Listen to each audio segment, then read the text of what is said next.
Hi guys, welcome back to top 10 movies. இன்னைக்கான வீடியோல 2026ல ஒரு கொரியன் ஆக்ஷன் காமெடி ஃபேண்டசி கதையா ரிலீஸ் ஆன த ஒண்டர்ஃபுல்ஸ் அப்படிங்கிற சீரீஸோட முழு கதை விளக்கத்தை நாம இன்னைக்கு பார்க்க போறோம். மொத்தமா 8 எபிசோட்ஸ் இருக்கு. அது எல்லாத்தையும் சிங்கிள் வீடியோவா தான் உங்களுக்காக கொண்டு வந்திருக்கேன். முக்கியமா தமிழ் டப்பிங்லயும் அவைலபிளா இருக்கு. இப்ப ஒன்லைன் ரொம்ப சிம்பிளான ஒண்ணு. ஒரு 3 முட்டாள்கள் சாக்கடையில விழுந்ததால அவங்களுக்கு ஒரு சூப்பர் பவர் கிடைக்குது. ஆனா ஒரு நல்லது நடந்தா கண்டிப்பா அதுல கெட்ட விஷயமும் இருக்குல்ல. சோ இந்த சூப்பர் பவர்ஸோட இருக்க ஆளுங்களை சர்ச் ஆஃப் எட்டர்னல் அப்படிங்கிற ஒரு குரூப் ஊரு ஃபுல்லா சல்லட போட்டு தேட ஆரம்பிக்கிறாங்க. ஆனா ஏன், எதுக்காக, எப்படி நம்ம ஆளுங்களுக்கு சாக்கடையில விழுந்ததால சூப்பர் பவர் வந்துச்சு? இது எல்லாத்துக்குமான பதில் தான் இந்த சீரீஸ். சோ ஆரம்பத்துல இருந்து கடைசி வரைக்கும் ஃபுல்லா பாருங்க. உங்களுக்காக தான் இவ்ளோ எஃபர்ட்ஸ் எடுத்து சீரீஸ் கொண்டு வந்திருக்கேன். சோ தயவு செஞ்சு லைக் அண்ட் சப்ஸ்கிரைப் பண்ணிட்டு இப்போ வரைக்கும் இன்ஸ்டாகிராம்ல ஃபாலோ பண்ணலனா கமெண்ட் செக்ஷன்ல பின் பண்ணி வைக்கிறேன், செக் பண்ணி ஃபாலோ பண்ணிக்கோங்க. லாஸ்டா அம்மாவோட நேம்ல பிரேமா நேச்சுரல்ஸ் அப்படிங்கிற ஒரு பிராண்ட் ஆரம்பிச்சு தற்போதைக்கு அதுல 2 ஹெர்பல் ஹேர் ஆயில் ப்ராடக்ட்ஸை சேல் பண்ணிட்டு இருக்கோம். ஆயிரக்கணக்கான கஸ்டமர்ஸ் வாங்கி யூஸ் பண்ணிட்டு நல்ல ரிவ்யூஸும் கொடுத்திருக்காங்க. எல்லா விதமான தலைமுடி பிரச்சனைகளுக்குமே நம்ம கிட்ட சொல்யூஷன் இருக்கு. சோ உங்கள யாருக்காச்சும் வேணும் அப்படின்னா கமெண்ட் செக்ஷன்ல இருக்க வாட்ஸ்அப் நம்பருக்கு உங்களோட ஆர்டர்ஸ் பிளேஸ் பண்ணுங்க. நம்ம சப்ஸ்கிரைபர்ஸ்க்கு தமிழ்நாட்டுக்குள்ள ஃப்ரீ ஷிப்பிங்கும் பண்ணி கொடுக்குறோம். வேற ஸ்டேட்டா இருந்தா அவங்களுக்கு டிஸ்கவுண்ட்ஸும் இருக்கு. சரி, இப்ப அப்படியே கதைக்குள்ள போலாமா?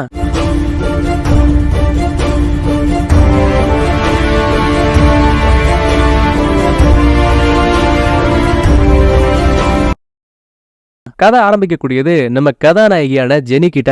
இந்த அம்மாவுக்கு ஊருக்குள்ள கோக்குமாக்காரின்னு இன்னொரு பட்ட பேரும் இருக்கு. இந்த பிள்ளைக்கு அம்மா அப்பான்னு யாரும் கிடையாது, ஒரே ஒரு பாட்டி மட்டும்தான். அவங்களோட ஹோட்டல்ல உட்காந்துதான் இந்த புள்ள வெங்காயம் வெட்டிட்டு இருக்கா. அப்ப திடீர்னு மூக்குல இருந்து ரத்தம் ஊத்திட்டு இருக்கு. உடனே இந்த இடத்த விட்டு ஹாஸ்பிட்டலுக்கு வரும்போது அங்க இருக்க டாக்டரும் ஃபுல்லா செக் பண்ணி பார்த்துட்டு, இந்த பாருமா, 7 வயசுல உன் ஹார்ட்ல ஒரு சின்ன ஆபரேஷன் பண்ணிருக்காங்க. அதுக்கப்புறம் கூட உனக்கு இருந்த நோய் குணமாகல. பாரு, இப்போ வரைக்கும் உன் இதயத்தால ஒழுங்கா பம்பே பண்ண முடியல. அதனாலதான் உனக்கு இந்த மாதிரி ப்ளீடிங் ஆயிட்டு இருக்கு. ஒருவேளை ஆபரேஷன் பண்ணா கூட அப்பவும் ரத்த ஓட்ட ஒழுங்கா இருந்தாதான் நீ உயிரோட இருப்ப. ஐயோ, இப்ப என்னையா சொல்ல வர? நான் சாக போறேனா?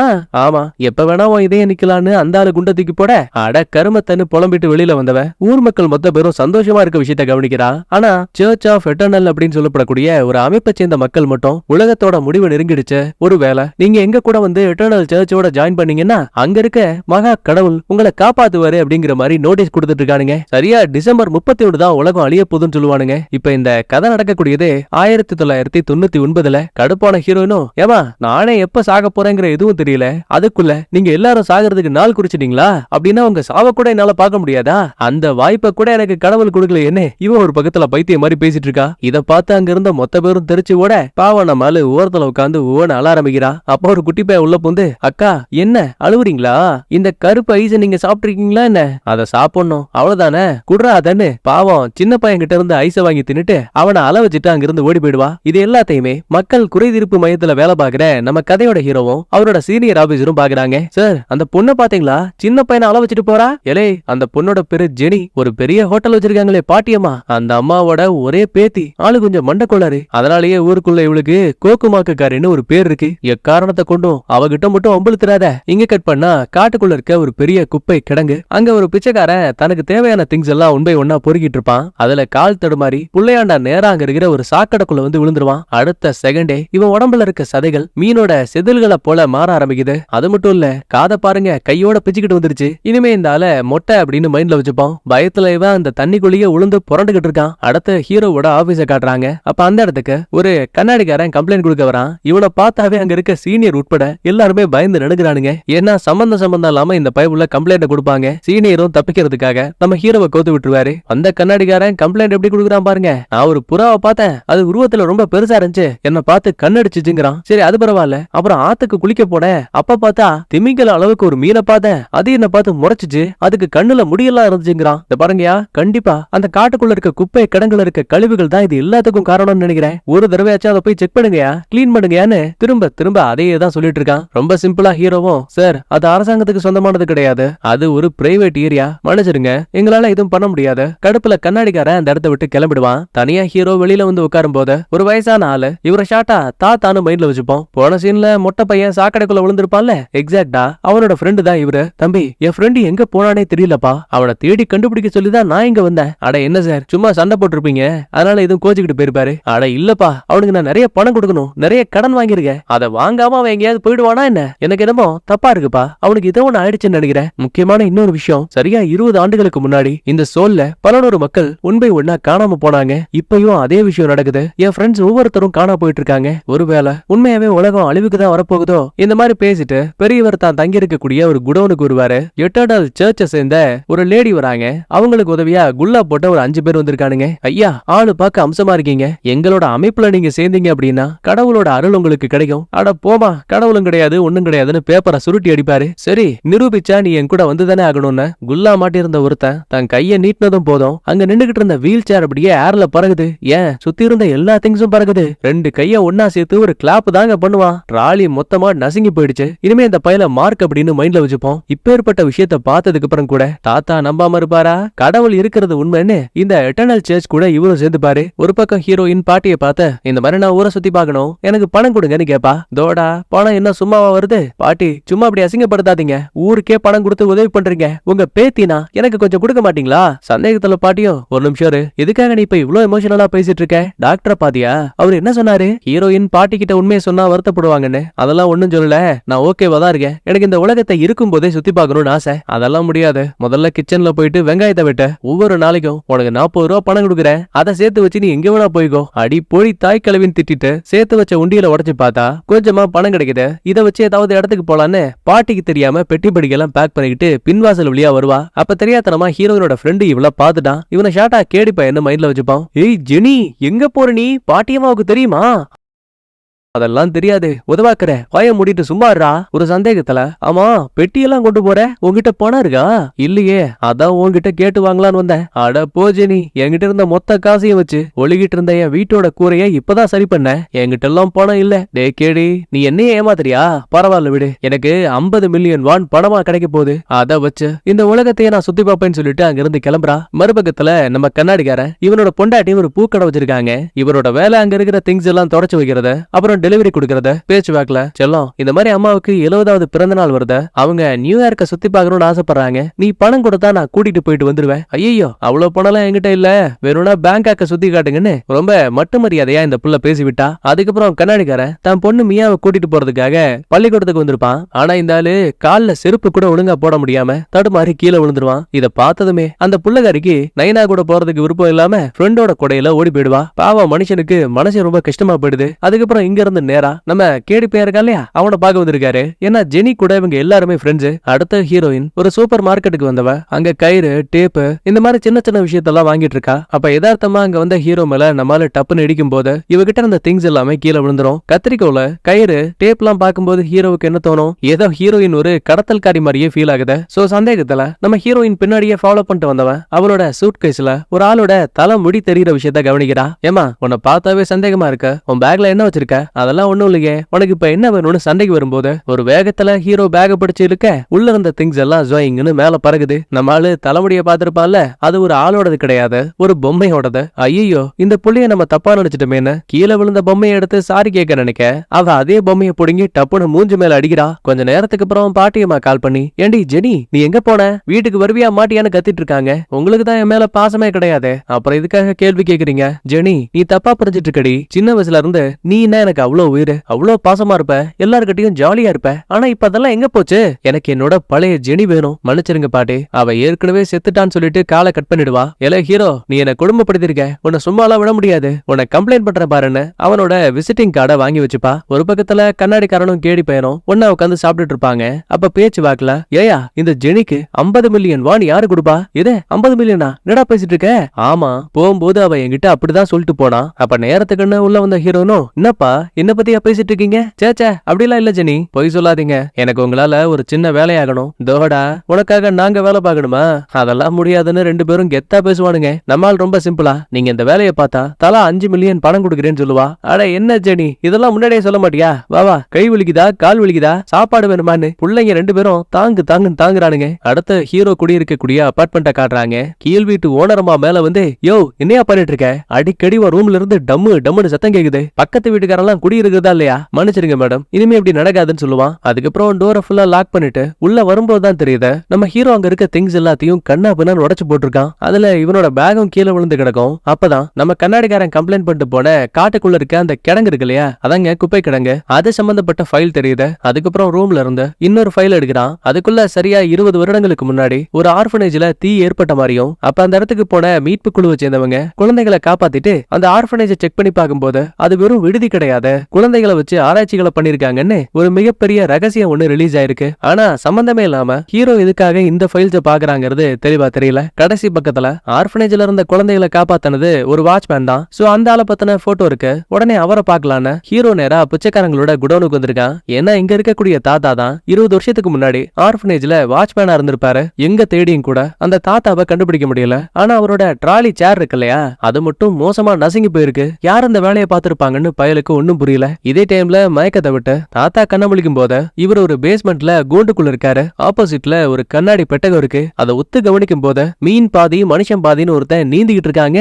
ஆரம்பத்துல இவருக்கு அது யாருன்னே தெரியல. ஆனா உத்து பார்க்கும் போதுதான் அது இவரோட பாலிய ஃப்ரெண்டு. முன்னாடி சீன்ல பார்த்த அந்த மொட்டைக்காரன் சாக்கடையில கூட விழுந்திருப்பானே, அந்த பையதாங்க. அடே நண்பா, உனக்கு என்னாச்சுன்னு இவரு வாய போலக்க. மறுபக்கத்துல ஜெனி பாட்டியம்மா கிட்ட இருந்து 50 மில்லியன் வான் பணம் வாங்கலான்னு கேடு பையனையும் கண்ணாடிக்காரனையும் கடத்தல்காரங்க மாதிரி கெட்டப் எல்லாம் மாட்டி விட்டு ஹீரோனை கட்டி போட்டு மிரட்டி பணம் வாங்குற மாதிரி வீடியோ எடுத்துட்டு இருக்கானுங்க. முதல் வீடியோ எடுத்தாச்சு, ஆனா ஹீரோயினோட நடிப்பு பத்தலையா, அதை மறுபடியும் இன்னும் அதிகமா பண்ணணும்னு ரெண்டு பேரும் திரும்பி பேசிட்டு இருப்பானுங்க. ஆனா அந்த சின்ன கேப்ல நம்ம ஹீரோனுக்கு மூச்சு விட கஷ்டமா இருக்கு. அவளோட இதயம் ஒழுங்கா ஃபங்க்ஷன் ஆகல. ஹெல்ப் பண்ணுங்கன்னு கத்த கூட முடியாம கொஞ்சம் கொஞ்சமா நம்மால அழுதுபடியே அதே இடத்துல இறந்தும் போயிடுவா. ஆனா இது எதுவும் தெரியாத பயலுங்க. ஜெனி கேமரா ரெடி ஆயிருச்சு, ரோலிங் ஆக்ஷன் சொல்லுவானுங்க. அவ உடம்புல அசைவே இல்ல. பக்கத்துல வந்து பார்க்கும் போதுதான் உண்மையாவே அந்த புள்ள இறந்து போயிருக்க விஷயம் தெரிய வருது. நேரத்துக்குன்னு பாட்டியம்மாவும் கால் பண்ணுவாங்க. ஐயோ ஜெனி, நீ இப்படியா செத்து எங்களை கோத்து ஒண்ணு ரெண்டு பேரும் ஓன்னு அழுறானுங்க. ஜெனி வேற போன் எடுக்கலன்னு பாட்டிக்கு பயம். சோ இவங்களுக்கு ஜூமோ அப்படின்னு ஒரு பையனை தெரியும். அவனுக்கு கால் பண்ணி, ஏலே என் பேத்தியை காணோம், முதல்ல அவ எங்க இருக்கிறாங்கிற லொகேஷனை கண்டுபிடி. மறுபக்கத்துல ஜெனிக்கு சிபிஆர் எல்லாம் பண்ணி பாக்குறானுங்க. ஆனா அந்த புள்ள அசைய கூட மாட்டேங்கிறா. பேனு போன மாதிரியே இருக்கா. யோ கண்ணாடி, அவ்வளவுதாயா, நம்ம சோலி முடிஞ்சு, போலீஸ் இங்க வர போறாங்க, நம்ம கடத்தி ஜெனியை கொண்டுட்டோன்னு கேஸ போட்டு உள்ள தள்ள போறானுங்க. நான் இன்னும் கண்ணி கூட கழியலையா, கல்யாணமும் ஆகல. கேடி நீயாவது பரவாயில்லையே, எனக்கு என் பொண்டாட்டி பொண்ணு இருக்காங்கடா, அவங்களுக்கு மட்டும் நான் கொலகாரங்கிற உண்மை தெரிய வந்தா என் வாழ்க்கையே போயிடுன்னு ஓன்னு அழுதுட்டு இருக்கானுங்க. இப்ப பிரச்சனை என்னன்னா, ஜெனிய பத்தி பாட்டிக்கிட்டையும் சொல்ல முடியாது, ஹாஸ்பிட்டலுக்கும் போக முடியாது. சோ கொஞ்சம் எல்லாம் அமைதியாகிற வரைக்கும் ஜெனி உடம்ப பாதுகாப்பா வைக்கணும்னு இவனுங்க தங்கி இருக்கக்கூடிய ஆள் நடமாட்டம் இல்லாத அந்த குடோனை விட்டு பக்கத்துல இருக்க காட்டுக்குள்ள ஒரு ட்ராலிக்குள்ள ஹீரோனை உட்கார வச்சு தள்ளிட்டு போறானுங்க. கொடுமையை பாருங்க, செத்து போனவ கண்ணை கூட மூட மாட்டேங்கிறா. கைய வச்சு 3 நாளும் சரி படாருன்னு கண்ணு திறகுது. அப்பதான் எதிர்ச்சியா கண்ணாடிக்காரன் அடிக்கடி இந்த குப்பை கிடங்க பத்தி கம்ப்ளைண்ட் பண்ணிருப்பா இல்லையா, அந்த கிடங்கு இங்க இருக்க விஷயத்த கவனிக்கிறான். எலே கேடி பையா, கண்டிப்பா இதாண்டா சேஃபான இடம், எவனும் இங்க வரமாட்டான், இந்த இடத்தோட ஓனரும் இந்த நாட்டிலேயே இல்ல, இங்க உடம்ப ஒளிச்சு வைக்கலான்னு பேசிட்டு இருக்கும் போது சடனா அந்த இடத்துக்கு நம்ம ஹீரோ வந்து நிக்கிறான். யோ யாரையா நீங்க, இங்க என்ன பண்றீங்க? யோ கண்ணாடி, நீ இந்த குப்பை கிடங்க பத்தி ஆல்ரெடி கம்ப்ளைண்ட் பண்ண ஆள் தானே? ஆமா ஆமா சார், அதான் சும்மா சுத்தி பார்த்துட்டு போலான்னு வந்தேன். இந்த பாரு, நீ சொல்றத பார்த்தா நம்புற மாதிரியே இல்ல. எதுக்கே இங்க வந்தீங்க? தலைக்கு மேல லைட்டு, ஏதோ கடத்தல்காரன் கொலகார மாதிரி, உடம்புல ஜாக்கெட் எல்லாம் போட்டிருக்கீங்க. கேடி பையன் கடந்து அலறான். இந்தாயாவ உட்கார்ந்த இடத்துல எல்லாத்தையும் பார்த்த மாதிரியே சொல்றான். வாயமுறா வடக்கான்னு திட்டுவாரு. அப்பதான் ஹீரோவும் சந்தேகத்துல, ஆமா நீங்க தள்ளிட்டு வந்த ட்ராலிக்குள்ள என்ன இருக்கு, அதை காட்டுங்க. ஐயோ அதுல ஒண்ணும் இல்லன்னு லைட்டா அந்த வண்டியை நகர்த்தும் போது தெரியாதனமா பள்ளத்துல சறுக்குனபடியே கரெக்டா வண்டி நேரா அங்க இருக்க சாக்கடை தண்ணிக்குள்ள போய் விழுது. உள்ள இருந்த ஹீரோயினும் அந்த தண்ணிக்குள்ள விழுந்துருவாங்க. ஹீரோ இதை பார்த்தா சும்மா இருப்பானா? திபு திபுன்னு பின்னாடியே ஓடி வந்தவன் இவன் மேல நின்றுவான். ஆனா ஹீரோவை தடுக்கிற முயற்சியில கேடி பையனும் கண்ணாடிக்காரனும் தடுமாறி சாக்கடை தண்ணிக்குள்ள விழுந்துட்டானுங்க. அட பாவீங்களா, இந்த புள்ள கோக்குமாக்காரி ஜெனியாச்சே, புரிஞ்சு போச்சு. புள்ளைய கொண்டு இங்க வீசுறதுக்காக தான் வண்டியில வச்சு கொண்டு வந்தீங்களா? ஐயோ தலைவரே, அந்த மாதிரிலாம் ஒண்ணும் கிடையாது. எங்க ஆத்தா சத்தியமா சொல்றையா, ஜெனிதான் அவளை கடத்தி மிரட்டுற மாதிரி எங்களை நடிக்க சொன்னா, அவங்க பாட்டி கிட்ட பணம் கேட்க சொன்னா. ஆனா எல்லாத்தையும் செஞ்சு முடிக்கிறதுக்குள்ளேயே ஜெனி தானாவே இறந்து போயிட்டாயா. சத்தியமா எங்களுக்கும் இதுக்கும் எந்த சம்பந்தமும் இல்ல. அண்ணாத்த, எப்படி இருந்தாலும் ஜெனி எங்களோட க்ளோஸ் ஃப்ரெண்டு, நாங்களே போய் அவளை கொல்லுவோமா? அப்ப ஒரு இடத்துல பேசிட்டு டக்குன்னு கீழே பார்க்கும்போது அங்க இருந்த ஹீரோயின் உடம்ப காணோங்க. ஒரு நிமிஷம் ஹீரோ இதை பார்த்து மிரண்டு போயிடுவான். அப்படி அப்படின்னா உங்க 2 பேரை தவிர இங்க 3வது எவனோ ஒருத்தர் இருக்கான் போல, அவன் தான் ஜெனி உடம்ப கொண்டு போயிட்டான் போலன்னு பயத்துல ஹீரோ போலீஸ் ஸ்டேஷனுக்கு கால் பண்ணி இங்க வர வச்சுட்டான். போலீஸ்ல ஒருத்தன் மட்டும் மேல அடிக்கிறான், இன்னொருத்தன் தண்ணிக்குள்ள இறங்கி நம்ம கண்ணாடிக்காரனை பிடிக்க பாப்பான். அவன் வரவே மாட்டேன்னு தண்ணி அடிச்சு விளையாடிட்டு இருக்கான். ஜூமோ ஹீரோயினோட போனை ட்ராக் பண்ணி பார்க்கும்போது அவ மங்கோலிய தீவுல இருக்கா அப்படிங்கிற மாதிரி காடுது. இத பாட்டி கிட்ட சொன்னதுமே, ஏடா முட்டா பையல குடிச்சிட்டு என்னடா பண்ணிட்டு இருக்க, என் பேத்தி சோல்ல இருந்து எப்படா அதுக்குள்ள மங்கோலியாவுக்கு போயிருப்பான்னு கழுவி கழுவி ஊத்துறாங்க. அதுவே மறுபடியும் செக் பண்ணி பார்க்கும்போது இப்ப ஹீரோயினோட போன் மறுபடியும் காட்டுக்குள்ள இருக்க அந்த குப்பை கடங்குல இருக்க மாதிரி காடுது. என்ன நடக்குதுன்னு புரியாம ஜூமோவே குழம்பி போயிருவான். இப்ப வந்த போலீஸ் கிட்ட ஹீரோவும் ஜெனிங்கிற ஒரு பொண்ணை இந்த பயலுங்க கொண்டுட்டானுங்க, அவங்க உடம்பு இங்கதான் இருந்துச்சு, ஆனா திடீர்னு அது காணாம போயிடுச்சுன்னு சொல்லுவான். அப்ப போலீஸ பாருங்களேன், சார் நீங்க சொன்ன பொண்ணு ஆள் கொஞ்சம் குட்டையா இருப்பாங்களா? ஆமா. உங்களுக்கு எப்படி தெரியும்? கொஞ்சம் நீங்களே பாருங்க. அந்த பொண்ணா அது யாரா சொல்றான்னு திரும்பி பார்த்தா உண்மையாவே நம்ம ஹீரோயின் குத்துக்கள் மாதிரி வந்து நிப்பாங்க. ஐ ஜெனி, நீ திரும்ப வந்துட்டியான்னு கேடி பையன் பார்த்து பயந்து அங்கேயே மயங்கிட்டான். கண்ணாடிக்காரனுக்கு அல்லே இல்ல, செத்து போனவன் எப்படா திரும்ப வந்தான்னு அல்லு விடுது. இந்த ஷாக்குக்கு மத்தியில நம்ம ஹீரோ தனக்குள்ள இருக்க ஒரு சீக்கிரட்டை ரிவீல் பண்ணுவான். பிளாஷ்பேக்ல நம்ம ஹீரோயின் கிட்ட இருந்து ஹீரோ பேக பிடிங்கிருப்பான்ல, அப்ப இவ வாங்கி வச்ச கத்திரிக்கோள், ஸ்க்ரூ டிரைவர்னு எல்லாமே மேல பறந்து போயிருக்கும். ஆனா அது எதுவுமே கீழே திரும்ப வந்து குத்தாம ஆப்போசிட்ல சுவர்கள்ல போய் குத்தி இருக்கும். அதுக்கான ரீசன் என்ன அப்படின்னா, நம்ம ஹீரோ ஒரு சூப்பர் ஹியூமன். ஆமாங்க, இவனால தொடாமையே ஒரு சில பொருட்களை கண்ட்ரோல் பண்ண முடியும். அது மூலமா தான் ஹீரோயினை அந்த டைம்ல காப்பாத்திருப்பான். ஆக்சுவலா இதை ஏன் நம்மளால நினைச்சு பார்த்திருப்பான்னா, இறந்து போன ஹீரோயின் முகத்தை பார்த்த அந்த டைம்ல இவனுக்கு கெவின் அப்படின்னு ஒரு சின்ன பையனோட முகமும் ஞாபகத்துக்கு வந்திருக்கும். அதுக்கப்புறம் ஹீரோயினுக்கு உயிர் வந்ததால ஹீரோயினை மருத்துவமனைக்கு அனுப்பிட்டு ஹீரோ, கேடி பையன், கண்ணாடிக்காரன் 3 பேரையுமே போலீஸ் கேள்வி கேட்பாங்க. நான் ஹீரோயின் இறந்து போன விஷயத்த பார்த்தேன், இது உண்மைன்னு அடிச்சு சொல்லுவான். கண்ணாடிக்காரன் நிலைமையை சமாளிக்கிறதுக்கு, ஏயா அவன் என் ஃப்ரெண்டியா, அவளே குத்துக்கள் மாதிரி வந்திருக்கா, என் மேல கம்ப்ளைண்டே கொடுக்கல, நீ என்னையா கொலை பண்ணேன்னு சொல்றேன்னு அப்படியே பிளேட்டை மாத்தி 2 பேரும் எஸ்கேப் போயிட்டானுங்க. ஹீரோவுக்கும் வேற வழி இல்ல, சோ தான் தப்பா புரிஞ்சுக்கிட்டோன்னு மன்னிப்பு கேட்டுட்டு அங்க இருந்து கிளம்பிடுவான். அதுக்கப்புறம் மருத்துவமனைக்கு வந்தவனுங்க ஜெனி கிட்ட, ஆமா நீ திடீர்னு மறைஞ்சு போயிட்டியே, எங்க போன?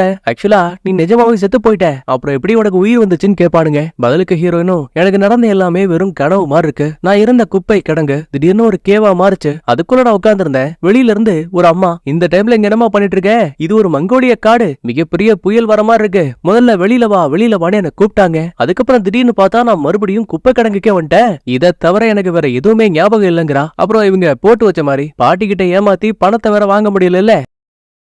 அத பத்தி பேசிட்டு இருக்கும்போது அங்க கரெக்டா பாட்டியும் வந்துட்டாங்க. ஹீரோயின் கபோர்டுக்குள்ள ஒளிஞ்சுப்பா, மீதி 2 பேரு டேபிளுக்கு அடியில ஒளிஞ்சுப்பானுங்க. அப்ப பாருங்க, கபோர்டுக்குள்ள ஒளிஞ்ச ஹீரோயின் இப்ப வேற ஒரு இடத்துல கண்ணு முழிக்கிறா. மன்னர் மாதிரி யாரோ ஒருத்தன் ஒரு ஆளை கட்டி போட்டு அவனுக்கு தண்டனைகளை கொடுத்துட்டு இருக்கான். இந்த பக்கத்துல மறுபடியும் ஜூமோ யதார்த்தமா ஹீரோயினோட லொகேஷனை செக் பண்ணி பார்க்கும்போது இப்ப அவ சைனால இருக்க மாதிரி காட்டுது. அடுத்து பாட்டியம்மாவை பார்த்து பயந்து கேடி பையனும் கண்ணாடிக்காரனும் எங்களுக்கும் இதுக்கும் எந்த சம்பந்தமும் கிடையாதுன்னு காலில் விழுந்துருவானுங்க. ஜெனி, அப்படின்னா நீ தாண்டி எல்லாத்துக்கும் காரணம், வெளியில வான்னு கபோர்ட போய் திறந்தா முதல்ல உள்ள ஹீரோயினை காணோம். ஆனா பாருங்க, மறுபடியும் சாத்திட்டு திறந்தா இப்ப அங்க ஹீரோயின் இருக்கா. நம்ம ஆளுக்கு தலைகால் புரியல, பயத்துல பாட்டியை கட்டி பிடிச்சிட்டு, ஐயோ பாட்டி எனக்கு ஏதோ ஒண்ணு ஆயிடுச்சுன்னு நினைக்கிறேன், கொஞ்ச நேரத்துக்கு முன்னாடி நான் நிறைய சைனீஸ் பீப்புளை பார்த்தேன், இப்ப திடீர்னு நான் உங்களை பாக்குறேன், ஒருவேளை நான் இறந்து போயிட்டு திரும்ப உயிரோட வந்ததால எனக்கு அமானுஷமான சம்பவங்கள் கண்ணுக்கு தெரியுதோ. இப்ப இவங்க பேசிட்டு இருக்க விஷயத்த அரைகுறையா வெளியில இருந்து ஹீரோ ஒட்டு கேட்டுட்டு அங்க இருந்து கிளம்பிட்டான். அதே டைம்ல பேஸ்மெண்ட்ல அடைக்கப்பட்ட தாத்தா கிட்ட ஒரு லேடி வராங்க. ரொம்ப நல்ல விதமா பேசி அவனுக்கு பிடிச்சமான சாப்பாடுகள்லாம் வாங்கி கொடுத்துட்டு, ஆமா நீங்க 20 வருஷத்துக்கு முன்னாடி ஆர்ஃபனேஜ்ல வேலை பாத்தீங்களே, அப்ப நடந்த விபத்துல நீங்க யாரெல்லாம் காப்பாத்துனீங்கன்னு கேட்டா அவரு லாஸ்டா 3972 அப்படிங்கிற ஒரு சின்ன பையனை காப்பாத்தினேன்னு சொல்லுவாரு. இத சொல்லிட்டு அந்த மனுஷன் சாப்பிடுவாரு.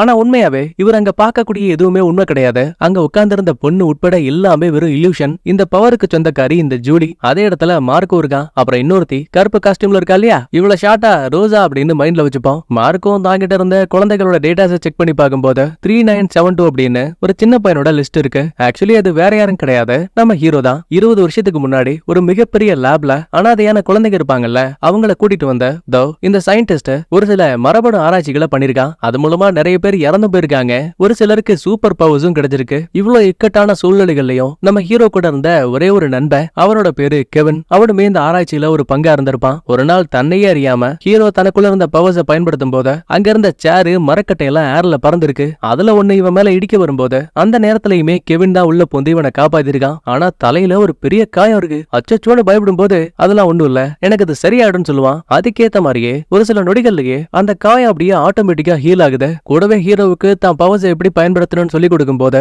அவனும் கீழே விழுந்த ஒரு புக்கை தொடாமையே தான் கைக்கு கொண்டு வந்த அங்க இருந்த ஜூலி கிட்ட திரும்ப கொடுக்குறான். 2 பேருக்கு இடையில சொல்ல முடியாத ஒரு அன்பு இருக்கு. ஆனா அதுக்கப்புறம் ஏதோ ஒரு காரணத்தால இந்த லேபே ஒட்டுமொத்தமா தீப்பிடிச்சிருக்கு. அதுல நடந்த விபத்துல கெவின்மே இறந்து போயிருக்கான். இதெல்லாம் நினைச்சு பார்த்து படார்னு ஹீரோ கண்ண முழிக்கிறான். பார்த்தா இவன் அறைக்குள்ள இருந்த திங்ஸ் எல்லாம் அப்படியே ஏர்ல பறந்துட்டு இருக்கு. தொப்புன்னு மொத்தமா கீழே விழும்போது கீழ் வீட்டு லேடி கத்த ஆரம்பிக்கிறாங்க. ஏடா எப்ப பாரு டம்மு டம்முன்னு ஏதாவது போட்டு உடைச்சிட்டே இருக்கியடா, இதுக்கு மேல இப்படி ஆச்சு, வீட்டை காலி பண்ணிக்கோன்னு சொல்லுவாங்க. அடுத்து பாட்டியம்மா ஜெனிய பெட்ல படுக்க வச்சுட்டு அவ காலுக்கு போர்வைய போத்தும் போது எப்பவுமே இந்த புள்ளியோட கால்ல லைட்டா தழும்பு இருக்கும். ஆனா இன்னைக்கு அந்த தழும்ப காணோம். நேரத்துக்கு டாக்டரும் உள்ள கூப்பிடுவாரு. என்ன சார் ஆச்சு, என் பேத்தியோட நிலைமை ரொம்ப மோசமாயிடுச்சான்னு கேட்டா, அட ஏமா நீங்க வேற, எனக்கு நடக்கிற எதுவும் புரியல. போன முறை உங்க பொண்ணோட இதயம் ரொம்ப பெருசா இருந்துச்சு, ஆனா இப்ப அது பழைய நிலைமைக்கு திரும்பிடுச்சு. அப்புறம் எடுத்த ரிசல்ட் எல்லாமே ரொம்ப ரொம்ப நார்மலா இருக்கு. அதாவது உங்க பேத்திக்கு இருந்த எல்லா நோய்களும் குணமான மாதிரி தெரியுது. பாட்டியம்மா மிரண்டு போயிடுவாங்க. இது எப்படி சாத்தியமாகும், என் பொண்ணை காப்பாத்தவே முடியாதுன்னு நீங்க தானே சொன்னீங்க.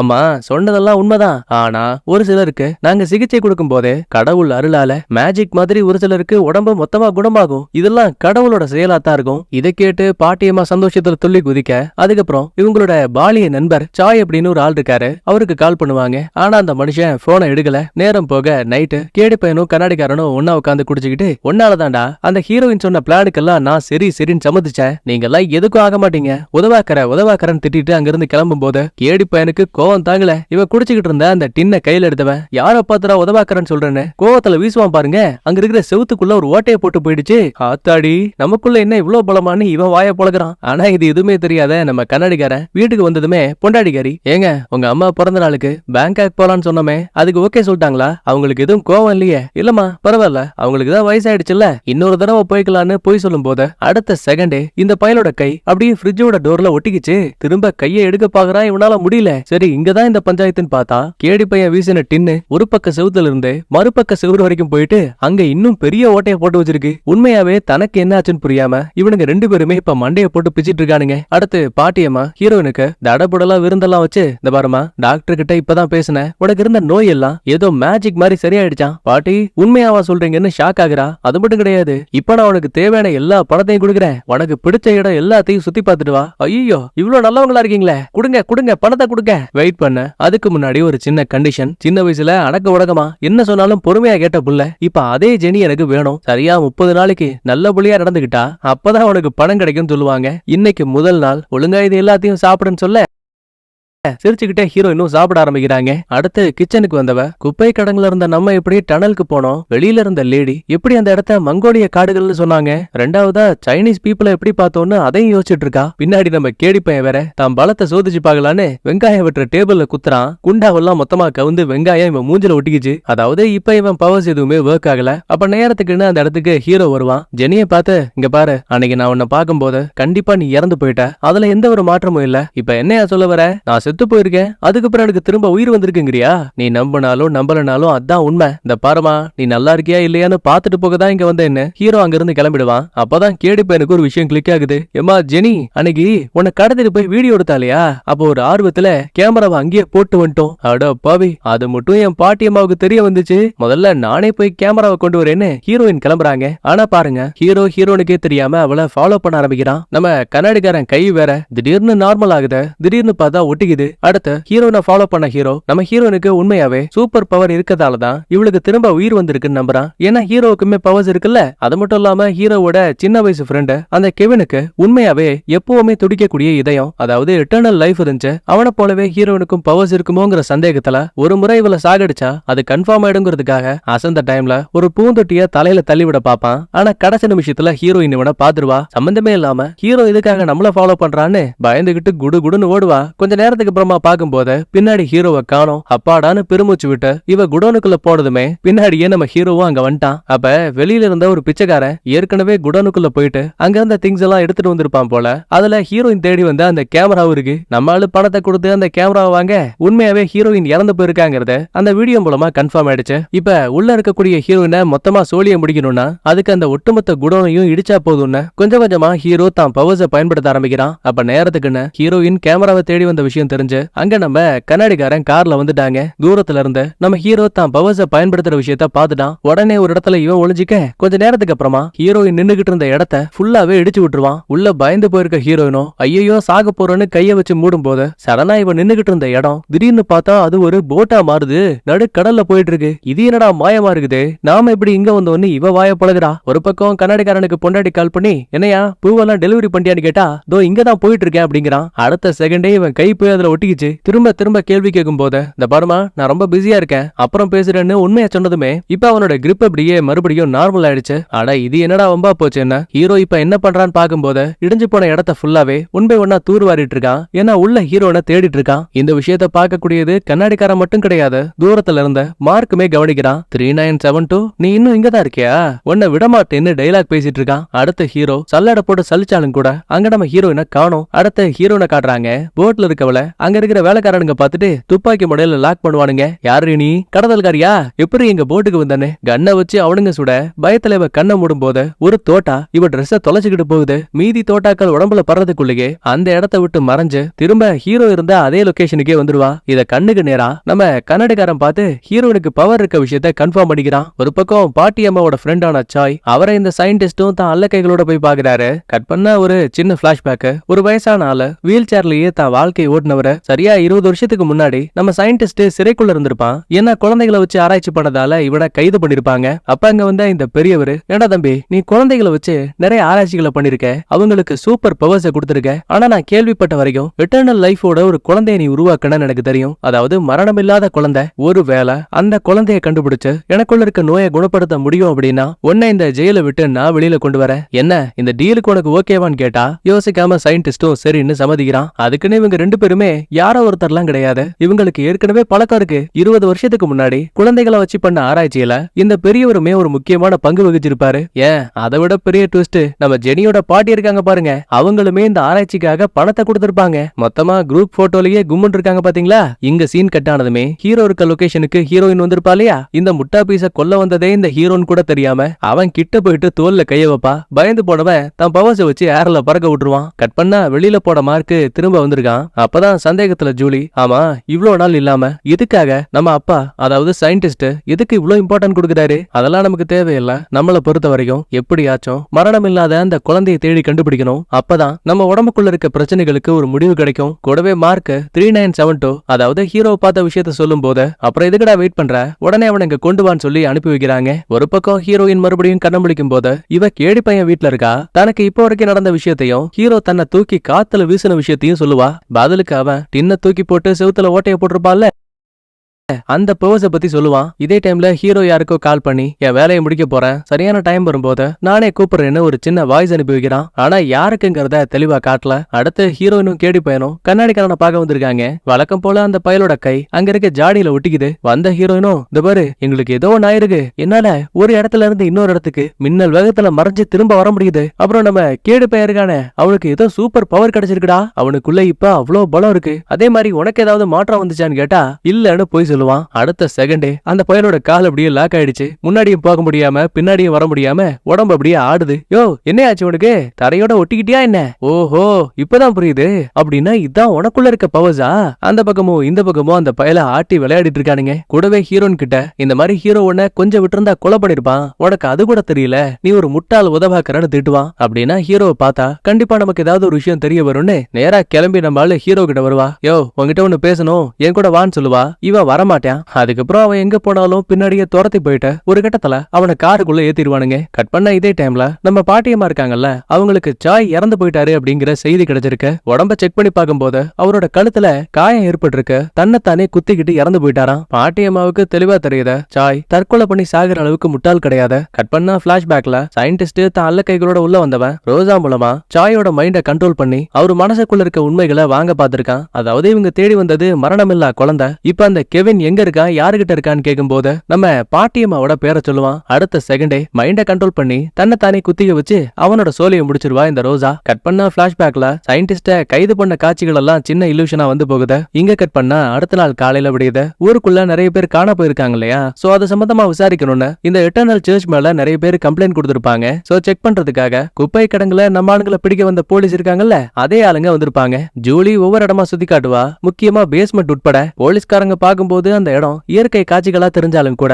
உண்மையாவே அந்த இடம் ஒரு லேப். இங்கதான் நம்ம தாத்தாவையும் சரி மீன் மனுஷனையும் அடைச்சு வச்சிருக்கானுங்க. இந்த போலீஸ்காரங்க பார்க்கும்போது மட்டும் இது இயற்கை காட்சியா தெரியற மாதிரி ஜூலி தன் பவர்ஸ் மூலமா மாத்தி வச்சிருக்கா. அதுலயும் முக்கியமா இந்த ஒல்லிக்குச்சி போலீஸ் இருக்கா இல்லையா, அந்த மனுஷனுக்கு ஃபுல்லா வேத்து ஊத்திட்டு இருக்கு. உண்மையை சொல்ல போனா குப்பை கடங்கல நம்ம கண்ணாடிக்காரன் தண்ணி எடுத்து இந்த போலீஸ் மேலதான் ஊத்திருப்பான். ஒருவேளை அதனாலதான் இப்படி ஆகுதோ என்னமோ. அதுக்கப்புறம் வந்த போலீஸும் எந்த ஒரு தடயமும் கிடைக்கலன்னு அங்கிருந்து கிளம்பிடுவாங்க. மறுபக்கத்துல ஹீரோவை காருக்குள்ள ஏத்திருப்பாங்கல்ல, அப்ப தங்களுக்குள்ள பவர்ஸ் இருக்க மாதிரியும் அதை எப்படி பயன்படுத்தணும் இத பத்தி உனக்கு ஏற்கனவே தெரியுமான்னு கேட்பாங்க. ஹீரோ எதை பத்தி பேசுறீங்க, எனக்கு எதுவும் புரியலன்னு நடிப்பான். அப்பதான் கண்ணாடிக்காரன் உள்ள பூந்து, இலை நடிக்காதடா, நீ கைய நீட்டி அவ்வளோ பெரிய பில்டிங் அடிச்சு நொறுக்கினியே அதையும் பார்த்தேன், ஹீரோயினை காத்துல தூக்கி வீசினியே அதையும் ஒளிஞ்சிருந்து பார்த்தேன், ஏமாத்தாத, கடைசி வரைக்கும் இல்லவே இல்லன்னு போய் சொல்லிட்டு வண்டியை விட்டு ஹீரோ இறங்க பார்க்கும்போது இவனை மொத்த பேரும் லாக் பண்ணிப்பாங்க. அதே டைம்ல ஆப்போசிட் சைட்ல போலீஸ்காரங்க கார்ல வந்துட்டு இருப்பாங்க. ஒல்லி குச்சி தான் வண்டியை ஓட்டிட்டு இருப்பான். திடீர்னு பார்த்தா அந்த பயலோட கையெல்லாம் வழுகுது, மூஞ்செல்லாம் பாருங்க கொலை கொலன்னு தொங்கிட்டு இருக்கு. ஒரு கட்டத்துல ஹீரோயின் இருந்த இடத்துக்கு பக்கத்துல அந்த கார் ஆக்சிடென்ட் ஆகுது. ஹீரோயினும் ஃப்ரெண்ட்ஸும் கஷ்டப்பட்டு முதல் போலீஸை காப்பாத்திடுவாங்க. ரெண்டாவது போலீஸை தூக்கலான்னு பார்த்தா அந்த பையன் மூஞ்சி ஃபுல்லா தொங்கிட்டு இருக்கு. ஆரம்பத்துல பயந்தாலும் அவரையும் காப்பாத்தணுமேனு கார் கதவை திறக்க பாக்குறாங்க, முடியல. கேடி பையன் ஒரு ஆர்வத்துல அந்த காரை தூக்கும் போது அவனுக்கே தெரியாம ஹீரோ தான் பவர்ஸை வச்சு அந்த கேடி பையனுக்கு ஹெல்ப் பண்ணுவான். ஆனா இது கூட தெரியாத கேடி பையன், ஜெனி பாத்தியா எனக்கு திரும்ப சூப்பர் பவர் வந்துருச்சு, எனக்கு அசுர பலம் இருக்கு, ஆச்சா புஜான்னு கத்தி என்ஜாய் பண்ணிட்டு இருக்கான். மறுபக்கத்துல நம்ம கண்ணாடிக்காரன் தண்ணி கொண்டு வரேன்னு ஆத்துக்கு போனவர அங்க ஒரு மிகப்பெரிய ராட்சச மீனை பார்த்து பயந்துருவாரு. குடுகுடுன்னு நேரா நம்ம ஆளுங்க கிட்ட வந்தவரு, ஆத்துக்குள்ள அவ்வளவு பெரிய மீனை பார்த்தேன், அது என்ன பார்த்து முறைச்சுன்னு சொல்லும் போது யாருகிட்ட போய் சொல்றேன்னு கேடி பையன் கேட்பான். ஏண்டா என் வாழ்க்கையில நான் பொய்யே சொன்னது கிடையாதுன்னு பேசிக்கிட்டே கார்ல கைய வைக்கும் போது இந்த மனுஷன் கை ஒட்டிக்கிச்சு. மறுபக்கத்துல அந்த கார் வேற மறுபடியும் பத்திக்கிச்சு. எப்பா ஹீரோ தம்பி, அவங்க சோலி முடிச்சிட போது, ஏதாவது உன் பவர்ஸை வச்சு ஹெல்ப் பண்ணியா? கண்ணாடிக்காரன் ஒரு பக்க கையே கார்ல இருக்கு, மறுபக்க கை நம்ம கேடி பையன் மேல இருக்கு. சோ ரெண்டு பேருமே நகர முடியாம லாக் ஆயிடுவானுங்க. அப்ப ஹீரோ அச்சோ பவன் இறக்கப்பட்டு தன் பவர்ஸ் வச்சு கேடி பையன் சொக்கா கிழிஞ்சு எஸ்கேப் ஆயிடுவான். ஆனா கண்ணாடிக்காரன் இன்னும் காருக்குள்ளதான் இருக்கான். கேடி பையன் எஸ்கேப் ஆன விஷயத்த பார்த்து கண்ணாடிக்காரனுக்கு கோவம் தாங்கல. உதவாக்குற நீ எல்லாம் தெண்ட சோறா, உன்னை வச்சுக்கிட்டு ஒண்ணும் பண்ண முடியாது அப்படி இப்படின்னு களி ஊத்துவாரு. பயந்து போன ஜெனிக்கு இதய துடிப்பு அதிகமாகுது. கவலைப்படாத கண்ணாடிக்காரா, நான் காப்பாத்துறேன்னு வேகமா ஓடி வந்தவன் திடீர்னு பார்த்தா அந்த இடத்த விட்டே மறைஞ்சு போயிடுவா. ஒரு நிமிஷம் மொத்த பேருக்கும் இதை பார்த்து செம்ம ஷாக்கு. அப்புறம் நம்ம கேடி பையன் கோவத்தோடய போயிட்டு அந்த காரோட கதவை பிடிச்சு இழுப்பான் பாருங்க, ஏதோ அப்பளம் மாதிரி நொறுங்குது. இலே உனக்கு இப்ப இவ்வளவு பலம் வந்துச்சு, யோ அதைத்தானே முன்னாடியே சொன்னேன் எனக்கு பவர் இருக்குன்னு. அப்புறம் கொத்தோட கண்ணாடிக்காரனை தூக்கிட்டு வந்து அவனை காப்பாத்தியாச்சு. வெடிக்கிற அந்த காரை நம்ம ஹீரோ தள்ளி வீச மத்தவங்க யாருக்கும் காயம் படல. மறைஞ்சு போன ஹீரோயினும் திரும்ப வரும்போது கத்தியோட வந்திருக்கா. இப்ப ஹீரோவை பொறுத்த வரைக்கும் ஹீரோயினுக்கு மரணம் இல்லாத வாழ்க்கையெல்லாம் கிடையாது, இவளுக்குள்ள டெலிபோர்டேஷன் பவர் இருக்கு. அதாவது ஒரு இடத்துல இருந்து இன்னொரு இடத்துக்கு நொடி பொழுதுல போயிட்டு வர முடியும். அடுத்து ஜூமோ பாட்டியை பார்த்த இறந்து போன சாய் வீட்டுல எந்த ஒரு ஃபிங்கர் பிரிண்ட்டும் கிடைக்கல. முக்கியமா சிசிடிவியை யாரோ அழிச்சிருக்காங்க. யார் இதை பண்ணிருப்பாங்கன்னு பாட்டியம்மாவுக்கு ஒன்னும் புரியல. இவங்க காப்பாத்தின போலீஸ ஒரு ஆம்புலன்ஸ்ல அனுப்பி வச்சுட்டு திரும்ப நம்மளுங்க கார்ல போகும்போது இவங்களுக்குள்ள இருக்க பவர்ஸ் பத்தி பேசிட்டு இருப்பாங்க. எப்பா நம்ம ஒரு போலீஸையே காப்பாத்திருக்கோம், அதுக்கு கண்டிப்பா அரசாங்கத்துல இருந்து பணம் எல்லாம் கொடுப்பாங்க, சரி பாதியா பங்கு போட்டுக்கலாம். ஏன்னா இப்ப நம்ம எல்லாருமே சூப்பர் ஹீரோஸ். ஹீரோ உனக்குதான் உன் பவர்ஸ அழகா கட்டுப்படுத்த தெரியுது, அதே மாதிரியே எங்களுக்கும் எங்களோட பவர்ஸ கட்டுப்படுத்த சொல்லி கூட மன்னிச்சிருங்க, என்னால அது முடியாதுன்னு சொல்லிட்டு இவன் பாதியிலேயே இறங்கி அங்கிருந்து கிளம்பிட்டான். இப்ப ஹீரோயினும் ஃப்ரெண்ட்ஸும் பேசுறதை வச்சு பார்க்கும்போது ஹீரோயின் இறந்து போனதுக்கு அப்புறம் தான் இவங்களுக்குள்ள அந்த பவர்ஸ் வந்திருக்கு. லாஸ்டா ஹீரோயின் எங்க இறந்து போயிருப்பா, குப்பை கடங்கள்ல இருந்த சாக்கடைக்குள்ள. அந்த தண்ணியை தொட்டது யாரு, ஹீரோயின், கேடி பையன், கண்ணாடிக்காரன். சோ அதனாலதான் இவங்களுக்குள்ள புதுசா பவர்ஸ் வந்திருக்கு. கண்ணாடிக்காரன் தண்ணிய போலீஸ்காரன் மேலேயும் வீசிருப்பான். சோ அந்த ஒல்லிக்குச்சி போலீஸோட மூஞ்சு உருகி ஊத்திருக்கும். அப்படின்னா அந்த பவருக்கும் சாக்கடைக்கும் தான் கனெக்ஷன் இருக்குங்கிற விஷயத்த கன்ஃபார்ம் பண்ணிட்டு அந்த சாக்கடை டனல் எந்த இடத்தோட கனெக்ட் ஆகுதுன்னு தான் ஆபீஸ்ல இருக்க ஒரு சில டேட்டாஸ் வச்சு செக் பண்ணும்போது சர்ச் ஆஃப் எட்டர்னல் அப்படின்னு ஒரு பெரிய அமைப்பு இருக்காங்கல்ல, அவங்களோட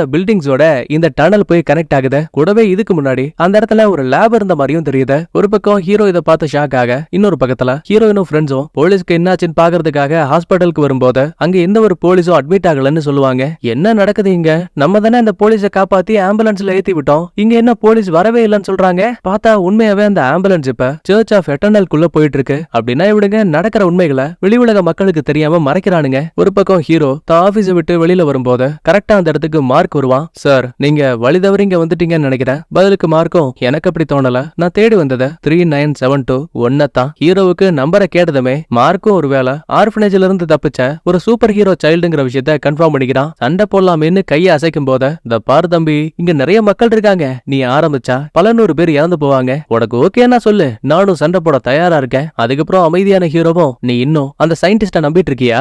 அப்பா பத்தி தப்பா பேசாத. அவங்க எல்லாத்தையும் நமக்காக தான் பண்ணாங்க. எது, பல நூறு குழந்தைகள் ஆராய்ச்சிங்கிற பேர்ல சாகடிச்சதா? தகுதி இல்லாதவங்க சாகத்தான் வேணும். ஆனா தகுதி இருக்க நாம உயிர் பிழைச்சிருக்கமே. என்ன உயிர் பிழைச்ச? ஒவ்வொரு முறையும் நமக்குள்ள இருக்க பவர்ஸை பயன்படுத்தும் போதும் அதுக்கு பின் விளைவுகள் இருக்கு. அது உனக்கும் நல்லா தெரியும்ல? ஆமா, அதுக்காக தான் அப்பா மரணம் இல்லாத குழந்தையை தேடிட்டு இருக்காரு. அதான் உன்னோட ஃப்ரெண்டு கெவின் அவனை மட்டும் கண்டுபிடிச்சிட்டா கண்டிப்பா அது மூலமா ஒரு மாத்து மருந்து உருவாக்கி நம்ம எல்லாரையும் அப்பாவால காப்பாத்த முடியும். உனக்கு விருப்பம் இருந்தா திரும்ப நீ எங்க கூட சேர்ந்துக்க முடியும். இல்ல, அதுக்கெல்லாம் வாய்ப்பே கிடையாதுன்னு ஹீரோ மறுத்துருவான். அடுத்த கொஞ்ச நேரத்துக்கு அப்புறமா ஹீரோ ஒரு இடத்துல வேலை பார்த்துட்டு இருப்பான். அப்ப அங்க வந்து ஹீரோயினும் நம்ம காப்பாத்தின அந்த போலீஸ ஹாஸ்பிட்டலுக்கு கொண்டே போகலன்னு சொல்லும் போது, இங்கதான் ஹீரோவும், நீ நினைக்கிற மாதிரி உன் பவர்ஸ் உனக்கு சேஃப்டி கிடையாது. சர்ச் ஆஃப் எட்டர்னல் அப்படின்னு ஒரு குரூப் இருக்காங்க. அவங்களுக்கு மட்டும் உனக்குள்ள இருக்க பவர்ஸ் தெரிஞ்சு சின்வை உன் சோழியை முடிச்சு விட்டுருவானுங்க. ஓ, இப்பதான் புரியுது. அப்படின்னா அந்த நல்லவன் மாதிரி வேஷம் போறவனுங்க தான் நம்ம காப்பாத்தின அந்த போலீஸ் சூப்பர் பவரால அஃபெக்ட் ஆன விஷயம் தெரிஞ்சு அதை வெளி உலகத்துக்கு தெரியாம மறைச்சிருக்காங்களா? ரொம்ப சரியா சொன்ன. ஆக்சுவலா எனக்கு கெவின் ஒரு ஃப்ரெண்ட் இருந்தான். அவனுக்கு ஆராய்ச்சியின் போது மரணம் இல்லாத இதயம் கிடைச்சத. நீ இறந்து திரும்ப உயிர் வந்ததால உனக்கும் அதே மாதிரி பவர்ஸ் இருக்குன்னு நினைச்சேன். ஆனா நான் தப்பா புரிஞ்சுக்கிட்டேன். நீ அவன் கிடையாது. உன்னோட சக்தி டெலிபோர்டேஷன் பவர். ஏதோ ஒரு வகையில நீ விழுந்த அந்த சாக்கடை தண்ணி தான் உனக்குள்ள இருந்த ஆர்கன்ஸை திரும்ப சரி பண்ணிருக்க. உனக்கும் உன் நண்பர்களுக்கும் பவர்ஸையும் கொடுத்திருக்க. அப்படி பார்க்கும்போது என்ன போலவே இப்ப நீங்களும் ஒரு மியூட்டன் தான். இதை தெரிஞ்சுக்கிட்டதுமே ஹீரோயினும் சிரிச்சுக்கிட்டே வெளியில ஓடி வரா, டான்ஸ் ஆடுறா. இத மாடியில இருந்து ஹீரோவும் பாத்துட்டு இருக்கான். ஆனா அதே டைம்ல இவளை ஃபாலோ பண்ணிக்கிட்டு இந்த மார்க் இருக்கான் இல்லையா, அவனும் பின்னாடியே போயிட்டு இருக்கான். ஆஹா, ஹீரோயினோட உயிருக்கு ஆபத்துன்னு சொல்லிட்டு ஹீரோ பின்னாடியே வருவான். ஆனா இது தெரியாத இந்த மார்க் ஒரு இடத்துல ஹீரோயினை லாக் பண்ணி தான் பவர்ஸ் வச்சு மொத்தமா நசுக்கி சாகடிக்கலான்னு கைய கிளாப் பண்ண வரும்போது கரெக்டா உள்ள வந்த ஹீரோ தான் பவர்ஸ் வச்சு இந்த பயலை தூக்கி வீசுறான். டே ஹீரோ, நீ தப்பான வேலை பார்த்துட்டு இருக்க. அந்த பொண்ணு ஒரு அரகுற மியூட்டன்ட். இந்த மாதிரி ஆட்களை அப்பா மொத்தமா அழிச்சிட சொல்லுவாரு. அடப்பாவி, அப்படி பார்த்தா நீயும் நானும் கூட தான் அரகுற. இனிமே நான் இருக்க வரைக்கும் உன்னால அவங்கள எதுவும் பண்ண முடியாதுன்னு சொல்லிட்டு ஹீரோ அங்க இருந்து கிளம்பிடுவான். கூடவே ஹீரோனுக்கு கால் பண்ணி, இந்த மாதிரி நாளைக்கு என் ஆபீஸ்ல வேலை இருக்கு, இனிமே நீ ஏன் கூட தான் வேலை பார்க்கணும், அப்பதான் உன் பவர்ஸ் அவனுக்கு பயன்படுத்த சொல்லி கொடுப்பேன்னு ஹீரோயின் கேடி பையன் கண்ணாடிக்காரன 3 பேரையும் வேலைக்கு வச்சிருவான். அன்னைக்கு நைட்டு பாட்டியம்மா ஹீரோனுக்கு கால் பண்ணுவாங்க. என்னடியாச்சு, வீட்டுக்கே வரல, எங்க போன நீ? பாட்டியம்மா, எனக்கு மக்கள் குறைதீர் மையத்துல வேலை கிடைச்சிருக்கு. ஐயோ, என்னமா சொல்ற? அது அரசு வேலையாச்சே. எனக்கு தெரியும், ஆளு அரக்கருக்குமா இருந்தாலும் உனக்கு அரசு வேலை கொடுப்பாங்கன்னு. பாட்டியம்மா சந்தோஷத்துல டான்ஸ் ஆடிட்டு இருக்காங்க. அதுக்கப்புறம் நேரா ஹோட்டலுக்குள்ள வரும்போது அங்க இந்த சயின்டிஸ்ட் ரோசா ஜூலின்னு 3 பேரும் உட்கார்ந்து இருக்காங்க. உடனே பாட்டியம்மா மெயின் டோரை லாக் பண்ண சொல்லுவாங்க. கட் பண்ணா பிளாஷ்பேக்ல இந்த சயின்டிஸ்ட் இருக்கான்ல, முதல் முறையா ரோசாவுக்கு அந்த காது கேட்காதவங்க பயன்படுத்தக்கூடிய டிவைஸ் இருக்கு இல்லையா, அதை வாங்கி கொடுத்திருக்கான். பெத்த பொண்ணு அளவுக்கு இவன் மேல அளவு கடந்த பாசத்தையும் காட்டியிருக்கான். அதனாலேயே அந்த மார்க் ஜூலியை விட இந்த ரோசாவுக்கு சயின்டிஸ்ட் மேல அவ்வளவு பாசம் இருக்கு. ஏன், முக்கியமா ஆர்ஃபனேஜ்ல ஒரு பெரிய தீ விபத்து ஏற்பட்டப்ப கூட ஜூலியும் மத்த பசங்களும் தப்பிச்சு போகாம இடிபாடுகளுக்கு நடுவுல மாட்டி இருந்த சயின்டிஸ்ட தேடி கண்டுபிடிச்சிருக்கானுங்க. போலீஸ் தன்னை பிடிக்க வராங்கிற விஷயத்த தெரிஞ்சுக்கிட்டதால, பசங்களா நீங்க இந்த இடத்தை விட்டு தப்பிச்சு போயிடுங்க, சரியான நேரம் வரும்போது நான் ஜெயில விட்டு ரிலீஸ் ஆவேன், அதுக்கப்புறம் உங்களை வந்து பாக்குறேன்னு ஒரு ப்ராமிஸ் பண்ணிட்டு சயின்டிஸ்டும் உள்ள போயிருக்கான். அதுக்கப்புறம் பெரியவர் உதவியால வெளியில வந்தவன் அழிஞ்சு போன இவங்களோட ஆர்ஃபனேஜ திரும்ப சரி பண்ண ஒரு பிளான் போட்டிருக்கான். என்னதான் இங்க இருந்த எல்லாமே நெருப்புல அழிஞ்சு போனாலும் கூட ஒரு சேஃப்டியான பெட்டிக்குள்ள இருந்த 2 கெமிக்கல் காம்பனன்ட்ஸ் மட்டும் அழியாம இருந்திருக்கும். சோ இதை பயன்படுத்தி மறுபடியும் இவங்களோட ஆராய்ச்சியை ஆரம்பிச்சிருக்கானுங்க. பிளாஷ்பேக் கட் ஆனதுமே பாட்டியம்மா எதுக்காக இங்க வந்தீங்கன்னு கேள்வி கேட்பாங்க. ஆனா என்ன மேடம், உங்களுக்கு எல்லாமே தெரியுமே, எங்க ஆராய்ச்சிக்கு பணம் கொடுத்த ஆளே நீங்க தானே. நான் தேடி வந்தத மரணம் இல்லாத குழந்தைய, அதான் அந்த கெவின் இப்ப எங்க இருக்கான்? துளி கூட யோசிக்காம பாட்டியம்மாவும் அவன் ஏற்கனவே இறந்துட்டான் சொல்லுவாங்க. பதிலுக்கு ரோஜாவும் தான் பவர்ஸ் வச்சு பாட்டியம்மாவை உண்மையை சொல்ல வைக்கும் போது அப்பவுமே அதே பதில் தான் வருது. சோ இவங்க போய் சொல்லல. கட் பண்ணா மறுபடியும் பிளாஷ்பேக். அதுல இந்த கெவின் இருக்கான் இல்லையா, அவனை இந்த சயின்டிஸ்ட் கடைசியா ஆராய்ச்சி பண்ணும்போது இவனுக்குள்ளதான் மரணம் இல்லாத அந்த இதயம் இருந்திருக்கு. இதுல பிளஸ் பாயிண்ட் என்ன அப்படின்னா, எத்தனை முறை இறந்து போனாலும் சரி அவனோட இதயம் திரும்ப துடிக்க ஆரம்பிக்கும். அதனாலேயே அந்த பையனை சாகடிக்கிறது, திரும்ப உயிர் வர வைக்கிறதுன்னு இதே வழிய தொடர்ந்து பாத்துருக்கானுங்க. கூண்டுக்குள்ள அடைக்கப்பட்டிருந்த ஹீரோ இதையெல்லாம் பார்த்து பொறுக்க முடியாம, என் ஃப்ரெண்டை எதுவும் பண்ணாதீங்க, விட்டுருங்க விட்டுருங்க ஹீரோயின் கத்துனவன் ஒரு பயத்துல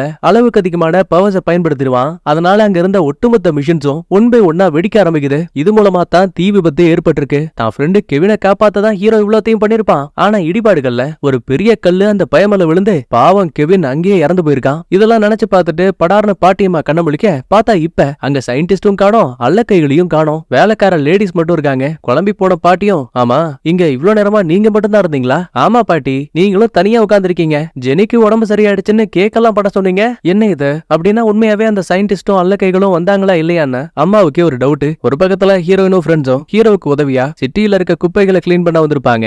அப்ப அதே இடத்துக்கு சர்ச் ஆஃப் எட்டர்னல் டீமை சேர்ந்த நிறைய பேரு பஸ்ல வந்து இறங்குறானுங்க. வந்தவன் டைரக்டா ஹீரோவை பார்த்துட்டு இங்க இருக்கிற குப்பைகளை சுத்தம் பண்றதுல எனக்கும் சந்தோஷம்னு இன்டைரக்டா சொல்லுவான். அப்படின்னா ஹீரோனுக்கும் ஃப்ரெண்ட்ஸுக்கும் இவங்க மூலமா ஆபத்து வருமோன்னு பயந்துகிட்டு 3 பேரையும் தனியா கூப்பிட்டுட்டு ஒரு கண்டெய்னர் கிட்ட வந்தவன், இந்த பாருங்க உங்களுக்குள்ள இருக்க பவர்ஸை நீங்க தான் எப்படி பயன்படுத்தணும்னு தெரிஞ்சுக்கணும். இந்த அறைக்குள்ளேயே இருந்து முழுசா எல்லாத்தையும் கத்துக்கிட்டு அதுக்கப்புறம் தான் வெளியில வரணும்னு சொல்லிட்டு ஹீரோ அங்கிருந்து கிளம்பிடுவான். ஒரு பக்கம் லேப்ல இருந்த அந்த மனுஷன் மீன் இருக்கா இல்லையா, அந்த பயபுள்ள ஒரு கட்டத்துக்கு மேல தாக்கு பிடிக்காம இறந்து போயிடுவான். வெளி உலக மக்களுக்கு இந்த விஷயம் தெரிஞ்சா பெரிய பிரச்சனை ஆயிடும்னு ஒரு ஆசிட் குள்ள முக்கி அவனோட உடம்ப மொத்தமா அழிச்சிருவானுங்க. இந்த விஷயத்த ரோசாவும் ஜூலியும் கவனிக்கிறாங்க. ஜூலிக்கு ஒரு சந்தேகம், ரோசா உண்மையாவே அப்பா நம்மள காப்பாத்து வரணும் உனக்கு நம்பிக்கை இருக்கா? என்ன பேசிட்டு இருக்க? அப்பாவுக்கு நம்ம தேவை, கண்டிப்பா நம்மள அப்பா கைவிட மாட்டாரு, எனக்கு அதுல நம்பிக்கை இருக்குங்கிறா. அடுத்த இதே டைம்ல இவனுங்க கூட்டிட்டு வந்த அந்த தாத்தா இருக்காரு பாத்தீங்களா, இவரு மேலயும் ஏதோ ஒரு சில ஆராய்ச்சிகளை பண்ணிருப்பானுங்க போல.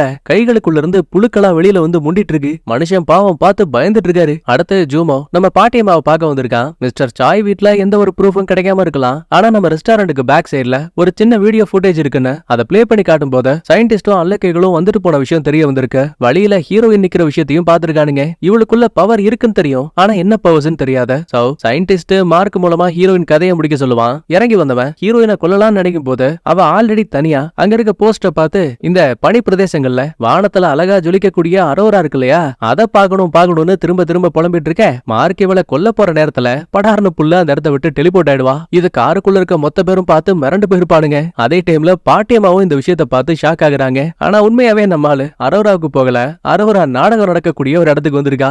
ஆலவுரா சாமின்னு புள்ள அந்த இடத்த விட்டு தெரிச்சு ஓடியே போயிடுவா. ஆக்சுவலி இதெல்லாம் பிளாஷ்பேக். இப்ப பிரசன்ட்ல பாட்டியம்மா பயந்துகிட்டு ஹீரோனுக்கு கால் பண்ணுவாங்க.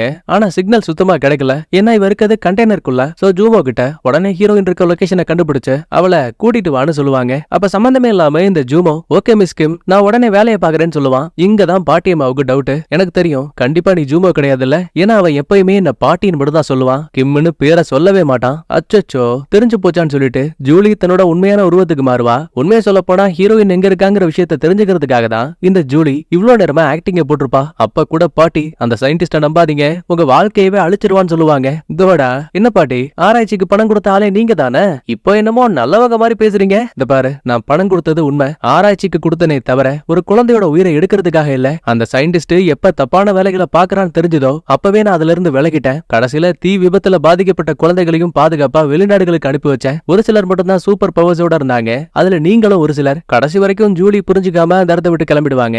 ஆனா இதுல ட்விஸ்ட் என்னன்னா இப்ப இவ்வளவு நேரமா பேசின எல்லாத்தையுமே இந்த ஜூமோக்கு கால்ல கனெக்ட் பண்ணி வச்சிருப்பாங்க போல.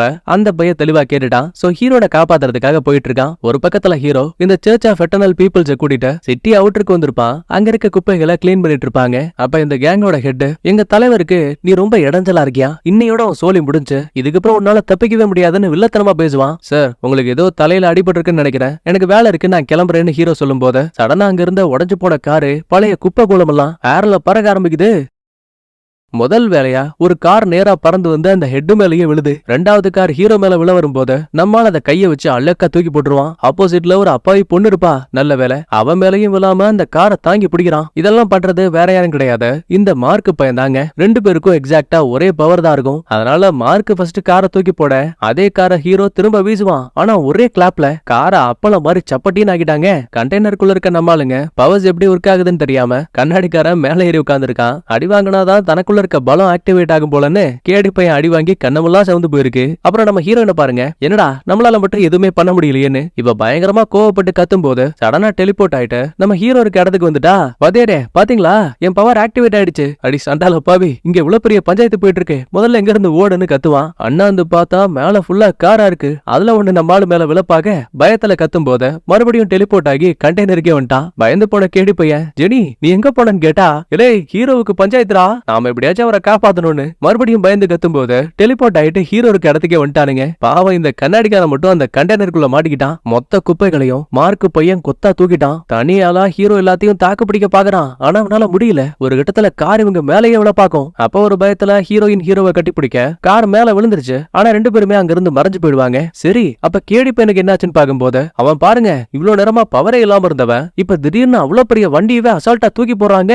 ஜெனி பாத்தியா, எனக்கு பவர்ஸ் திரும்ப வந்துருச்சுன்னு சந்தோஷப்பட்டவன் திரும்பி பார்த்தவனுக்கு அங்க ஹீரோயின் இல்லங்கிறதே இப்பதான் தெரியுது. கட் பண்ணா டெலிபோர்ட் ஆன ஹீரோயின் நம்ம ஹீரோவை கூட்டிக்கிட்டு ஒரு மிகப்பெரிய பனி பிரதேசத்துக்கு வந்திருக்கா. நடந்த சண்டையில பாவம் இவளோட கழுத்து நரம்பு கட்டா இருக்கு, ரத்தம் ஊத்திட்டு இருக்கு. இவ பாக்கணும்னு ஆசைப்பட்ட அந்த அரோரா இருக்கு இல்லையா, அதுவும் வானத்துல இருக்கு. ஒண்ணும் இல்ல, உனக்கு எல்லாம் சரியா போயிடும்னு ஹீரோ எவ்வளவுதான் சொன்னாலும் கூட ஒரு லிமிட்டுக்கு மேல ஒரு வழியா எனக்கும் மரணம் வந்துருச்சுன்னு பேசினபடியே ஹீரோயின் இறந்து போயிடுவாங்க. அப்புறம் இந்த பக்கத்துல இந்த மார்க் இருக்கான் பாருங்க, ரெண்டு கைகளை தட்டி கேடி பயலோட சோழிய முடிக்கலான்னு பார்த்தா இவனோட பாச்சான மாலு கிட்ட பலிக்கல. ஏன்னா இவன் ஏற்கனவே அசுர பலத்துல இருக்கான். இந்த டைம்ல எவ்வளவு பவர்ஸை பயன்படுத்தினாலும் சரி கேடி பையனுக்கு ஒண்ணும் ஆகல. சுத்தி இருக்க திங்ஸ் எல்லாம் செதறிக்கிட்டு இருக்கு. ரைட்ரா, இவன் கூட சண்டை போட்டு ஜெயிக்க முடியாதுன்னு பைய வந்த வழியாவே ஓடி போயிடுவான். ஒரு பக்கம் ஜூமோ ஹீரோயினை தேடி கண்டெய்னருக்கு வந்துருவான். மேல கண்ணாடிக்கான மாட்டி இருக்க விஷயத்த பார்த்து உன் பேரு ஜியாங்கா அப்படின்னு கேட்டா இவன் ஆமான்னு சொன்னதுமே தொப்புன்னு கீழே விழுந்துருவான். ஆமா, எப்படியா நீ மேல போய் ஒட்டிக்கிட்டேன்னு கேட்டா அது ஒண்ணும் இல்ல, நான் மந்திரவாதின்னு போய் சொல்லி சமாளிக்க பாக்கும்போது இப்ப மறுபடியும் இந்த பயலோட கை தரையோட ஒட்டிக்கிச்சு. சோ இதுலயே தெரியுது இவன் உண்மையை சொன்னானா பிரச்சனை இல்ல, அதுவே போய் சொன்னா இவன் உடம்பு ஒட்டிக்கும். அடுத்த மறுபடியும் ஹீரோனை காட்டுறாங்க. அவன் இறந்து போயிருப்பா இல்லையா, அப்பதான் எதர்ச்சியா ஹீரோ அவளோட நெஞ்சு பகுதியில ஒரு சின்ன தழும்பு காயம் இருக்க விஷயத்த கவனிக்கிறான். அதாவது சின்ன வயசுல இவளுக்கு ஏதோ இதயத்துல அறுவை சிகிச்சை எல்லாம் பண்ணிருப்பாங்கல்ல, அதுக்கான காயம் இது. அப்ப திடீர்னு பாருங்க இறந்து போனவ படார்னு கனவுளிக்கிறா. இவ கழுத்துல ஏற்பட்ட அந்த வெட்டுக்காயம் கூட நொடி பொழுதுல தானாவே குணமாகுது. சோ அப்படி பாக்கும்போது அந்த சயின்டிஸ்டும் அல்ல கைகளும் தேடக்கூடிய மரணமில்லா இதயம் அது நம்ம ஹீரோன் கிட்டதான் இருக்கு. ஆனா எப்படின்னு தான் தெளிவா தெரியல. ஹீரோ இத பார்த்து மயங்கியே விழுந்துட்டான். மறுபடியும் டெலிபோர்ட் ஆயிட்ட நம்ம கேடி பையன் கிட்ட வரும்போது அவன் டயர்ட்ல அங்கேயே படுத்து தூங்கிட்டாங்க. சரி, மார்க்குக்கு என்னாச்சுன்னு பாக்கும்போது அவன் தான் பவர்ஸ அளவுக்கு அதிகமா பயன்படுத்தினதால அவன் கைய பாருங்க ஃபுல் அண்ட் ஃபுல்லா சைடு எஃபெக்டால மரண வலியை கொடுத்துட்டு இருக்கு. ஜூலி இத பார்த்து ஃபீல் பண்ணிட்டு வெளியில வரும்போது அங்க ஒரு சின்ன செல் இருக்கு. ஆக்சுவலா சின்ன வயசுல ஹீரோ அதுக்குள்ளதான் இருந்திருப்பான். அப்ப அவன் தனிமையில ஃபீல் பண்ற விஷயத்த பார்த்து தன்னோட ஹலூசினேஷன் பவர்ஸ வச்சு ஹீரோவோட ரூம் ஃபுல்லாவே நிறைய மீன்கள் காத்துல மிதக்கிற மாதிரி ஒரு விஷயத்தை உருவாக்கி இருப்பா. அந்த டைம்ல ரெண்டு பேருக்கு இடையில இதனாலேயே ஒரு சின்ன பாண்ட் இருந்திருக்கும். பிளாஷ்பேக் கட் ஆனதுமே ஹீரோயின் ஹீரோவை தூக்கிட்டு அவனோட வீட்டுக்கு வந்திருக்கா. ஏற்பட்ட ரத்த காயங்களை தொடச்சிட்டு அவனுக்கு ட்ரெஸ் எல்லாம் மாத்தி விட்டுட்டு இருக்கானுங்க. அப்ப அந்த பையன் உடம்பு ஃபுல்லாவே நிறைய காய தழும்புகள் இருக்க விஷயத்தையும் கவனிக்கிறாங்க.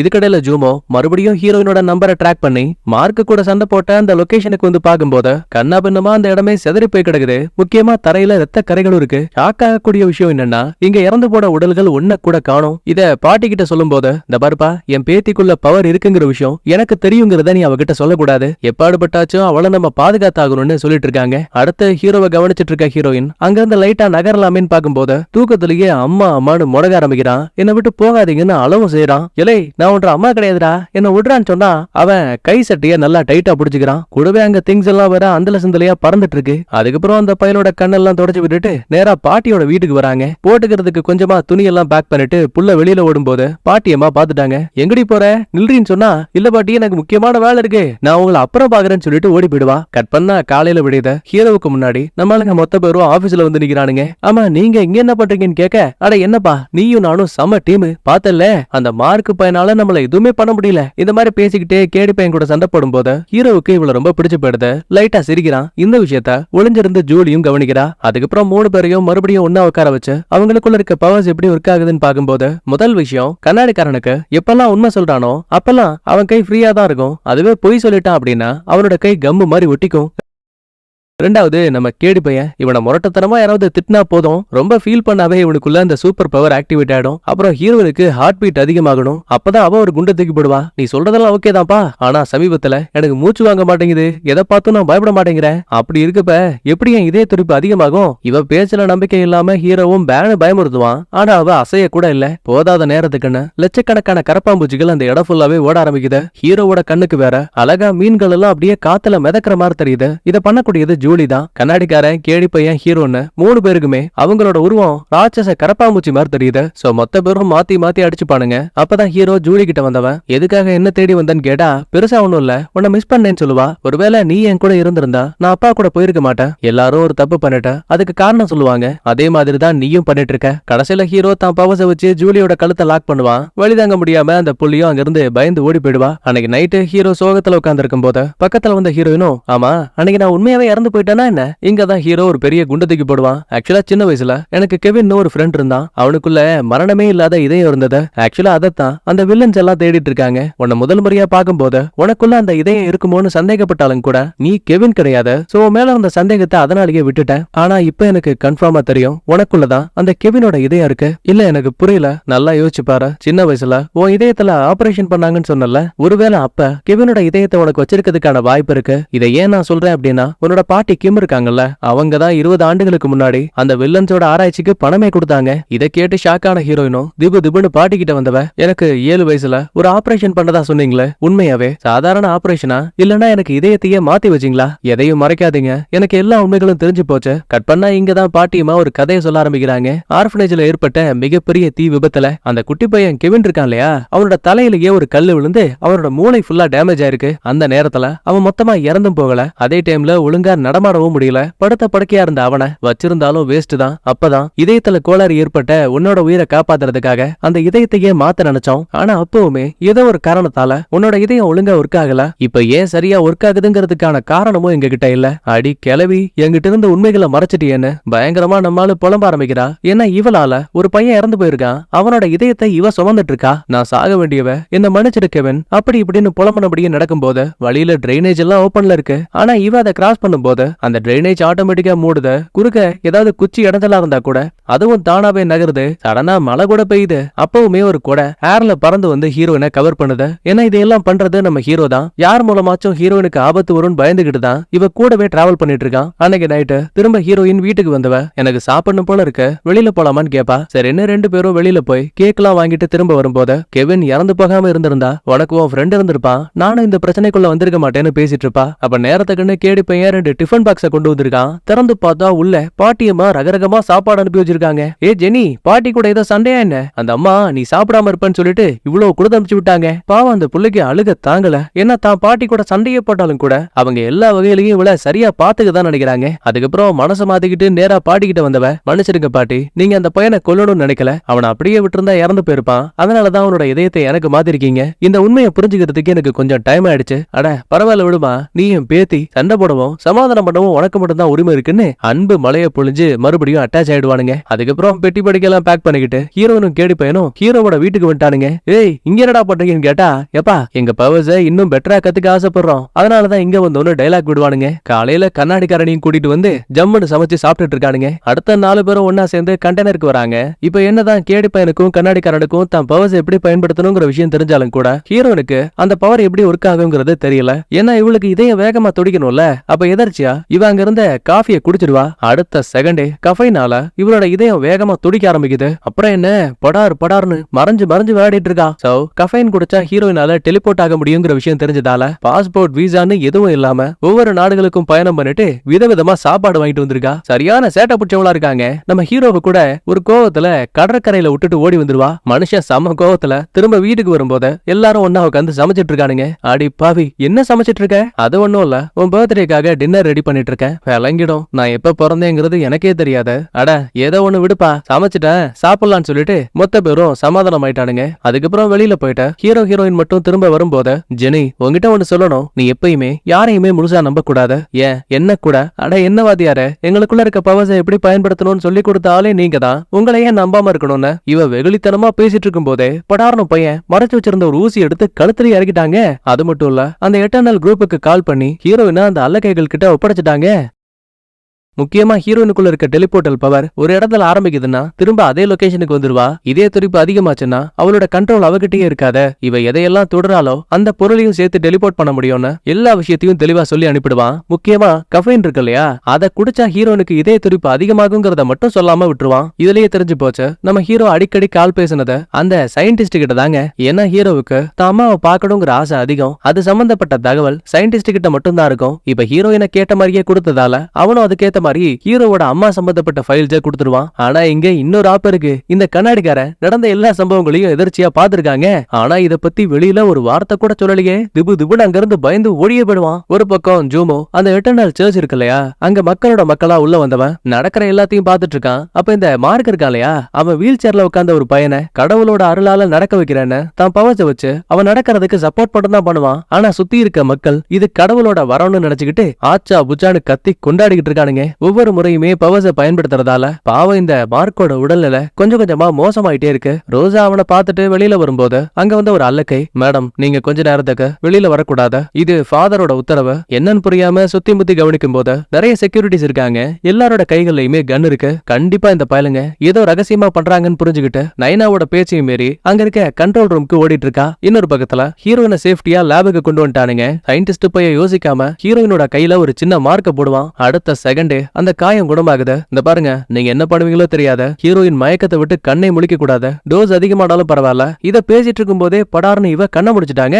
யோ யாரையா நீங்க, என்னதுக்கு எங்க கொண்டு வந்தீங்க, என்ன லேபா இது? சயின்டிஸ்ட் ரொம்ப சிம்பிளா, இந்த பாரு உங்ககிட்ட இருக்க இதையும் உனக்கு சொந்தமானது கிடையாது, உன் பாட்டி கெவின் கிட்ட இருந்து திருடியதை வச்சிருக்காங்க, உடனே அவளை புடிச்சு கட்டி போடுங்கன்னு சொல்லுவான். அப்ப எதிர்ச்சியா ஹீரோயினும் பாக்கெட்டை செக் பண்ணி பார்க்கும்போது ஒரு காஃபி பவுடர் இருக்கு. வேக வேகமா நம்மால அதை புடிச்சு சாப்பிட மொத்த பேரும் இவளை பிடிக்க கிட்ட வர கேப்ல ஹீரோயின் அங்க இருந்து டெலிபோர்ட் ஆகி மறைஞ்சு போயிடுவாங்க. கட் பண்ணா ஹீரோவை காட்டுறாங்க. இவன் வாங்கிட்டு வந்த ஃபைல்ல தான் அம்மாவோட போட்டோ இருக்க விஷயத்த பார்த்து பையன் சந்தோஷப்படுவான். கூடவே பிளாஷ்பேக்ல ஒரு நாள் ஹீரோ நடந்து போயிட்டு இருக்கும்போது சயின்டிஸ்ட் இவனை பார்த்து, உனக்கு உங்க அம்மாவை பார்க்கணும்னு ஆசை இருக்குல்ல அப்படின்னா, மரணம் இல்லாத இதயம் யாருகிட்ட இருக்கோ அவங்கள தேடி கண்டுபிடிச்சு கொடுன்னு இவன் ஒரு டீல் போட்டிருக்கான். பிளாஷ்பேக் கட் ஆனதுமே ஹீரோயின் டைரக்டா டெலிபோர்ட் ஆகி இங்க வந்துட்டாங்க. ஷாக்கான ஹீரோ பதிலே பேசாம அமைதியா இருக்கான். இந்த புள்ளையா ஏயா வாத்தியார் என்ன ஏமாத்தன, எதுக்கியா நம்ப வச்சு கழுத்தறுத்தானு ஆரம்பத்துல சண்டை போட்டாலும் கூட எனக்கு தெரியும் நீ அவங்களுக்காக வேலை பார்த்தாலும் கூட என் மேல உனக்கு அக்கறை இருக்குல்ல, அதனாலதான் அவங்க கிட்ட என்ன ஒப்படைக்கும் போது என் பாக்கெட்ல இந்த காஃபி பவுடரை போட்டிருக்க. பதில் எதுவுமே பேசாம ஹீரோ அமைதியா இருக்கும் போது ஹீரோனோட இதயம் இன்னும் அதிகமா ட்ரிகர் ஆகுது. சோ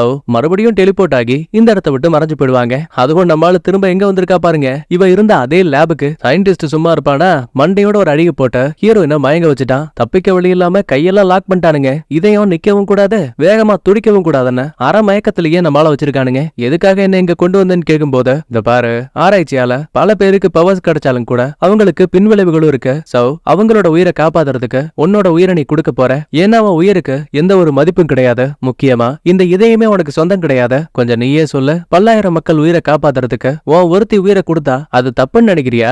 ஏற்கனவே மனசுடைஞ்சு போன ஹீரோயின் ஹீரோ மேல இருக்க கோவத்தாலேயே, ஆமா நீ சொல்றது சரிதான்ல, நான் உயிரோட இருந்து எதுவும் ஆக போறதில்லன்னு நடக்கிற எல்லாத்தையும் அமைதியா ஏத்துக்கிறா. மறுபக்கத்துல கண்ணாடிக்கார நேரா வீட்டுக்கு வந்தவன் பொண்டாட்டி பொண்ணுகிட்ட, ஏமா ஒரு மிகப்பெரிய ஆபத்து வரப்போது, நம்ம உடனே ஊரை காலி பண்ணிட்டு போகணும்னு பேசிட்டு இருக்கான். அட போயா பைத்தியம், எப்ப பாரு இதே மாதிரி பேசிட்டு இருந்தேன், நான் உன்னை டிவோர்ஸ் பண்ணிடுவேன்னு மிரட்டுவா. மனசடைஞ்சு போன நம்மாலு, போடி எனக்கு நீ தேவையில்லை, நான் உன்னை துளி கூட காதலிக்கலன்னு சொல்லிட்டு அந்த இடத்த விட்டு கிளம்பலான்னு நினைக்கும் போது இவனோட கை அந்த கதவுலயே ஒட்டிக்குது. அப்படின்னா இவன் சொன்னது போய் தான் மனைவிய அளவுக்கு அதிகமா காதலிக்கிறான், அவங்கள விட்டு பிரியவே கூடாதுன்னு நினைக்கிறான். ஒரு பக்கத்துல பாட்டியம்மா கெட்டப்பெல்லாம் மாத்திக்கிட்டு வில்லங்கிட்ட உதவி கேட்ட அந்த பெரியவர் இருக்கார் இல்லையா, அந்த ஆளு வீட்டுக்கு வந்திருக்காங்க. ஏன்னா அவங்க தான் இந்த ஆராய்ச்சிகளுக்கு டைரக்டரா இருந்திருப்பான். சார் எங்க போயிருக்காரு, அவரை நான் பார்க்க முடியுமா, பேச முடியுமான்னு கேட்டா அவங்க வெளிநாடுக்கு போயிருக்காரு, எப்ப வருவாருன்னு தெரியாதுன்னு சொல்லுவானுங்க. அதே டைம்ல ஜூமோ பாட்டிக்கு கால் பண்ணி, இந்த மாதிரி நீங்க தேடிட்டு இருக்க பெரியவர் இப்ப அந்த எட்டர்னல் சர்ச்சுக்கு வந்திருக்காரு, சீக்கிரமா வாங்கன்னு காலை கட் பண்ணிடுவான். அப்புறம் கண்ணாடிக்காரனும் கேடி பையனும் ஒன்னா உட்காந்து சாப்பிட்டுட்டு இருப்பாங்க. அப்பதான் பேச்சு வாக்கல, ஏண்டா நான் ஜெனிய பார்க்கவே இல்லையே, கால் பண்ணாலும் எடுக்க மாட்டேங்கிறா, ஏதாவது உனக்கு தெரியுமான்னு கேட்டா, தெரியும் தெரியும், நீ நினைச்சிட்டு இருக்கல நல்லவன்னு, அந்த ஹீரோ அவன் தான் ஒன்னா நம்பர் கிரிமினல், அந்த எட்டர்னல் சர்ச் கூட ஒன்னா சேர்ந்து நம்ம ஹீரோனை கடத்திட்டான்டா, அவங்க கிட்ட ஒப்படைக்கிற விஷயத்த நானே பார்த்தேன். அட ஏயா நீ வேற பொய் சொல்லிட்டு இருக்க, எலே முட்டா பீஸ், நீயே பாரு, நான் சொன்னது பொய்யா இருந்திருந்தா என் கையின் நிறம் ஒட்டிக்கிட்டே இருந்திருக்குண்டா. அட ஆமால, ஏயா இத பத்தி என்கிட்ட முன்னாடியே சொல்லலன்னு கேட்டா, ஆமா சொல்லிருந்தா மட்டும் கிழிச்சிருப்ப, இந்த பாரு எனக்கு குடும்ப குட்டின்னு இருக்கு, என்னால உயிரை பணைய வச்சுலாம் எதுவும் பண்ண முடியாது. அட போயா, நீ வந்தவா வராட்டி போ, ஜெனினா எனக்கு உயிர், அவளுக்காக என் உயிரை வேணா கொடுப்பேன்னு சொல்லிட்டு பையன் அங்க இருந்து கிளம்பும் போது கண்ணாடிக்காரன் கோவத்துல திட்ட ஆரம்பிக்கிறான். நீ ஒரு உதவாக்குற, உன்னால எந்த யூஸும் கிடையாதுன்னு அழுதுகிட்டே கேடி பையனும், ஆமா ஒரு வகையில நீ சொல்றது சரிதான், நான் அறிவு கட்டவன், முட்டாள் தான். ஆனா எல்லா நேரத்திலயும் ஜெனி தான் எனக்கு துணையா இருந்தா. நான் பள்ளிக்கூடத்துல கஷ்டப்பட்டப்ப, என்ன எல்லாரும் டார்ச்சர் பண்ணப்ப கூட அவ எனக்காக வந்து நின்னா. இந்த டைம்ல கூட நான் அவளுக்காக இல்ல அப்படின்னா நாங்க பழகின பழக்கத்துக்கு என்னையா மரியாதை? இந்த மாதிரி பேசிட்டு கண்ணாடிக்காரன் கைய வேற முறுக்கி விட்டுட்டு நேரா ஹீரோவோட வீட்டுக்கு வரும்போது கதவை திறந்தவன், நான் வெளியில கிளம்பிட்டு இருக்கேன், என்ன டிஸ்டர்ப் பண்ணாதன்னு சொல்லுவான். படார்னு கேடி பையன் கதவைய உடைச்சுக்கிட்டு உள்ள வந்துருவாங்க. இந்த பாரு, ஜெனி காணாம போன அந்த நிமிஷத்துல இருந்து எனக்கு என்ன ஆச்சுன்னு தெரியல. எனக்குள்ள இருக்க பலம் அளவுக்கு அதிகமாயிட்டு இருக்கு. சோ உன்னை ஏதாவது நான் பண்றதுக்குள்ள ஜெனி எங்க இருக்கான்னு சொல்ல, அவளை யாருகிட்ட கொடுத்தன்னு சொல்ல. பதில் பேசாம ஹீரோ அமைதியா இருக்க கழுத்தை லாக் பண்ணி தூக்கிட்டான். தான் உயிரை காப்பாத்திக்க சூட்கேஸ கேடி பையன் மேல வீசுவான். தடுமாறி கீழே விழுந்ததுமே தான் பவர்ஸ வச்சு அவனை அதே இடத்துல லாக் பண்ண பாப்பான். ஆனா இவனுக்கு ஜெனி மேல அளவுக்கு அதிகமான பாசம் இருக்கு. ஹீரோவோட பவர்ஸையும் தாண்டி மல்லு கட்டி முன்னாடி நடந்து வருவாங்க. இருந்தாலும் சண்டையோட முடிவு நம்ம ஹீரோவுக்கு சாதகமா முடிஞ்சிருச்சு. நேரத்துக்குன்னு பாட்டி கால் பண்ணி இந்த மாதிரி மீட் பண்ணணும்னு சொல்லுவாங்க. நேரா ஹீரோயின் வீட்டுக்கு வந்தவன் ஜெனியோட ரூம்ல நிறைய போட்டோஸ் இருக்க விஷயத்தையும், இவளுக்கு ஒரு சில ஆசைகள் இருக்கும், அதுல ஒண்ணு முத்தம். இப்ப வரைக்கும் அது கிடைச்சிருக்காது. சோ அதை அப்படியே மார்க் பண்ணி வச்சிருப்பா. அதுக்கப்புறம் பாட்டி ஹீரோவுக்கு நல்லா தடபுடலா சாப்பாடு போட்டு, நீதான் அந்த 3972ல என் பேத்திக்கு நிறைய ஹெல்ப் பண்ணிருக்கேன்னு கேள்விப்பட்டேன். நீ ஹீரோயினை கொடுத்ததெல்லாம் எனக்கு தெரியும். ஆனா அது என் பிரச்சனை இல்ல. என் பேத்தி ஜெனி இப்ப அவ எங்க இருக்கான்னு மட்டும் சொல்ல, மீதி வேலையை நான் பாத்துக்கிறேன். ஆரம்பத்துல யோசிச்சாலுமே அந்த ஏட்டர்னல் சர்ச்சை சேர்ந்தவங்க தான் ஹீரோயினை கூட்டிட்டு போயிருக்காங்கன்னு சொல்லிடுவான். கூடவே அவளை வெளியில கொண்டு வரதுக்கு என்கிட்ட ஒரு பிளான் இருக்கு, 200 பேரை ரெடி பண்ணுங்கன்னு சொல்லுவான். பாட்டியம்மாவும் டீலுக்கு ஓகே சொல்லுவாங்க. அதுக்கப்புறம் அந்த சர்ச்சோட மேப்பை வாங்கிட்டு பேஸ்மெண்ட்ல சர்ச்சுக்குள்ள போறதுக்கு ஒரு சின்ன சீக்ரெட் சுரங்கப்பாதை இருக்கு, அது வழியா உள்ள போயிட்டு வரலான்னு ஒரு முடிவுக்கு வராங்க. இந்த பக்கத்துல சயின்டிஸ்ட் ஒரு வழியா ஹீரோயின் உடம்புக்குள்ள இருந்த ரத்தத்தெல்லாம் எடுத்து ஒரு சின்ன கெமிக்கல் காம்பனண்ட்டை உருவாக்கி இருக்கான். முதல்ல அதை எலி மேல செக் பண்ணி பார்க்கும்போது சாக கடந்த ஒரு எலி அதோட காயங்கள் குணமாகி மறுபடியும் பழைய நிலைமைக்கு திரும்புது. இதே டைம்ல மார்க், ஜூலி, ரோஜா 3 பேரும் ஒன்னா இருப்பாங்க. அப்ப சந்தேகத்துல எதுக்காக அப்பா நம்மள வெளியிலேயே விட மாட்டேங்கிறாரு, அப்படி என்ன விஷயத்த வெளியில பண்ணிட்டு இருக்காரு? கூடவே ஜூலி, எனக்கு நம்ம அப்பா நம்மள காப்பாத்துவாருன்னு நம்பிக்கையே இல்ல, மறைமுகமா ஒரு விஷயத்தை எதுக்காக பண்ணணும்? அப்ப நேரத்துக்குன்னு இந்த சயின்டிஸ்ட் உள்ள வருவான். ரோஜாவுக்கு இந்த பையன் மேல பெருசா நம்பிக்கை இல்ல போல. சோ தன் பவர்ஸ வச்சு, அப்பா உண்மையை சொல்லுங்க, வெளியில நீங்க என்ன பண்ணிட்டு இருக்கீங்கன்னு கேட்கும் போது, அது ஒண்ணும் இல்லமா, சும்மாதான் ஒரு சில ஆராய்ச்சிகள் போயிட்டு இருக்கு, உங்களுக்கு ஓய்வு தேவைன்னு உட்கார வச்சேன், அப்பாவை நம்புங்கன்னு பச்சையா போய் பேசுறாங்க. அட பாவி, நீ ஹீரோனை கொண்டு வந்து ஆராய்ச்சி பண்ணிட்டு இருக்க, அது எனக்கு தெரிஞ்சும் கூட என்கிட்டயே இவ்வளவு பொய் சொல்றீங்கன்னு மனசுக்குள்ளேயே புலம்பிட்டு இருக்கா. இதுக்கடையில வெளியில ஹீரோ இவன் 200 பேரை கெட்டிருப்பான்ல, மொத்த பேரையும் இந்த சர்ச்சுக்கு வெளியில போராட்டத்துக்கு நிறுத்தி வச்சிருக்கான். மொத்த பேருமே இந்த சர்ச்சையும் மக்களையும் எதிர்க்கிறாங்களாம். வெளியில போராட்டம் போயிட்டு இருக்க அந்த சின்ன கேப்ல ஹீரோ, கண்ணாடிக்காரன், கேடி பையன 3 பேரும் சுரங்கப்பாதை வழியா ஜூமோ உதவியால கொஞ்சம் கொஞ்சமா உள்ள வருவாங்க. அப்பதான் ஜூமோ சொல்லுவான், நானும் அந்த பாட்டியால காப்பாத்தப்பட்ட ஒரு ஆளு, நீ லேப வெடிக்க வச்ச அன்னைக்குதான் அவங்க என் மேல ஆராய்ச்சி பண்ண பார்த்தாங்க, நல்ல வேலை அதுக்குள்ளேயே நான் அங்க இருந்து தப்பிச்சிட்டேன், பாட்டியம்மா தான் என்ன தன்னோட பேரை மாதிரி வளர்த்துட்டு இருக்காங்க. இதை கேட்டு முடிச்சுட்டு சுரங்கப்பாதை வழியா உள்ள வந்தவனுங்க பேஸ்மெண்ட்ல காவலுக்கு ஆளுங்க நிக்கிற விஷயம் தெரிஞ்சு ஒரு சின்ன ட்ரிக் பண்ணுவாங்க. அதாவது என்னன்னா, கண்ணாடிக்காரனுக்கு ஒரு ஆளை தொட்டா ஒட்டிக்கிறதுக்கான பவர் இருக்கு, கேடி பையனுக்கு பலம் அதிகம். சோ கைத்த கட்டி கண்ணாடிக்காரனை கீழே இறக்கி விட, அவன் ஒரு ஆளை தொட்டுட்டு போய் சொன்னதுமே அவனை ஜோயிங்னு மேல இழுத்துருவானுங்க. இதே மாதிரி அங்க இருந்த ஒவ்வொருத்தனையும் பொட்டுன்னு போட்டு தள்ளியாச்சு. அப்போ ஒரு கட்டத்துல தெரியாதனமா அல்ல கைங்க மொத்த பேரும் இருக்க ஒரு அறையை திறந்துடுவானுங்க. அப்புறம் என்ன, அடிதடி சம்பவம் ஆரம்பமாயிடுச்சு.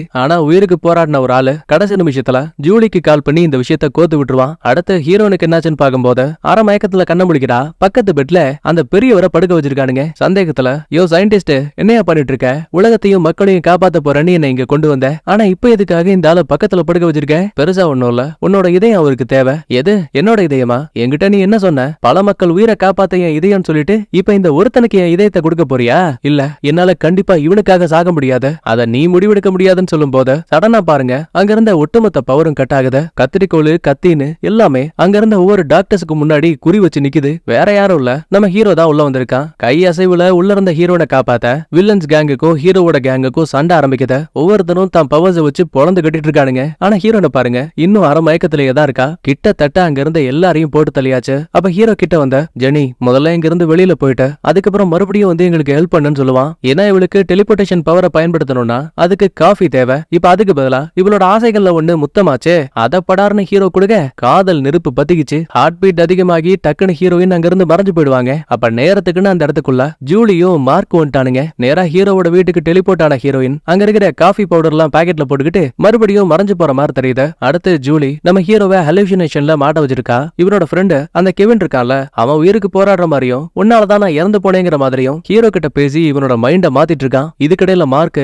கிளாப்ப போட்டு ஹீரோவையும் மத்தாளுங்களையும் போட்டு தள்ளலாம் நினைக்கும் போது கேடி பையன் உள்ள புந்து குறுக்க கைய விடுறான். என்னடா பண்ணிட்டு இருக்க? இந்த பாரு, என்ன யாராவது அசிங்கப்படுத்தினா மட்டும்தான் எனக்கு கோவம் வரும்னு கிடையாது, எனக்கு பிடிச்சவங்களை நீ அட்டாக் பண்ண நினைச்சா கூட எனக்கு கோவம் வரும். அப்புறம் என்னடா லூசு மாதிரி பேசிட்டு இருக்க, 2 அடி கேடி பையனுக்கு விழும். ஆனா 3வது அடியில படஹர்னு கைய பிடிச்சிட்டான். மஞ்சிருப்பா, உனக்கு இந்த நிமிஷத்துல இருந்து உன் காது கேட்காதுன்னு ஓங்கி ஒரு குத்து. கேடி பையன் ஏர்ல பறந்து போய் செவுத்தோட லாக் ஆயிட்டான். ஜூலி ஹீரோவோட மைண்ட்ல கெவினை பத்தி அதிகமா காட்டினதால அவனுக்குள்ள இருந்த கோவமும் வருத்தமும் அதிகமாகுது. தன்னையே அறியாம அளவுக்கு அதிகமான பவர்ஸ் ரிலீஸ் பண்ணுவான். சுத்தி இருக்க எல்லாமே ஏர்ல பறக்க ஆரம்பிக்குது. கேடி பையன் உட்பட இதான் நிலைமை. கண்ணாடிக்காரன் தான் பவரை வச்சு கேடி பையனை பிடிச்சுப்பான். அதே டைம்ல டெலிபோர்ட் ஆகி உள்ள வந்த ஹீரோயினை கேடி பையன் பிடிச்சு கொஞ்சம் கொஞ்சமா ஹீரோ கிட்ட கூட்டிட்டு போகும்போது இவளோட கை நம்ம ஹீரோ முதுகுல பட்டதுமே மறுபடியும் கெவினோட உருவம் ஹீரோவுக்கு தெரியுது. கவலைப்படாத, இது எதுவுமே உன்னோட தப்பு இல்ல, எல்லாம் முடிஞ்சு போச்சுன்னு சொல்லுவான். அடுத்த செகண்டே ஹீரோ அழுதபடி அமைதியாக அவனை கட்டி பிடிச்சுக்கிட்டு ஒண்ணும் இல்லன்னு சமாதானப்படுத்திட்டு இருக்கா. சரி சீக்கிரம் வாங்க, இங்க இருந்து கிளம்பலான்னு சொல்லும் போது கண்ணாடிக்காரனோட கால் மட்டும் தரையில ஒட்டிக்கிச்சு.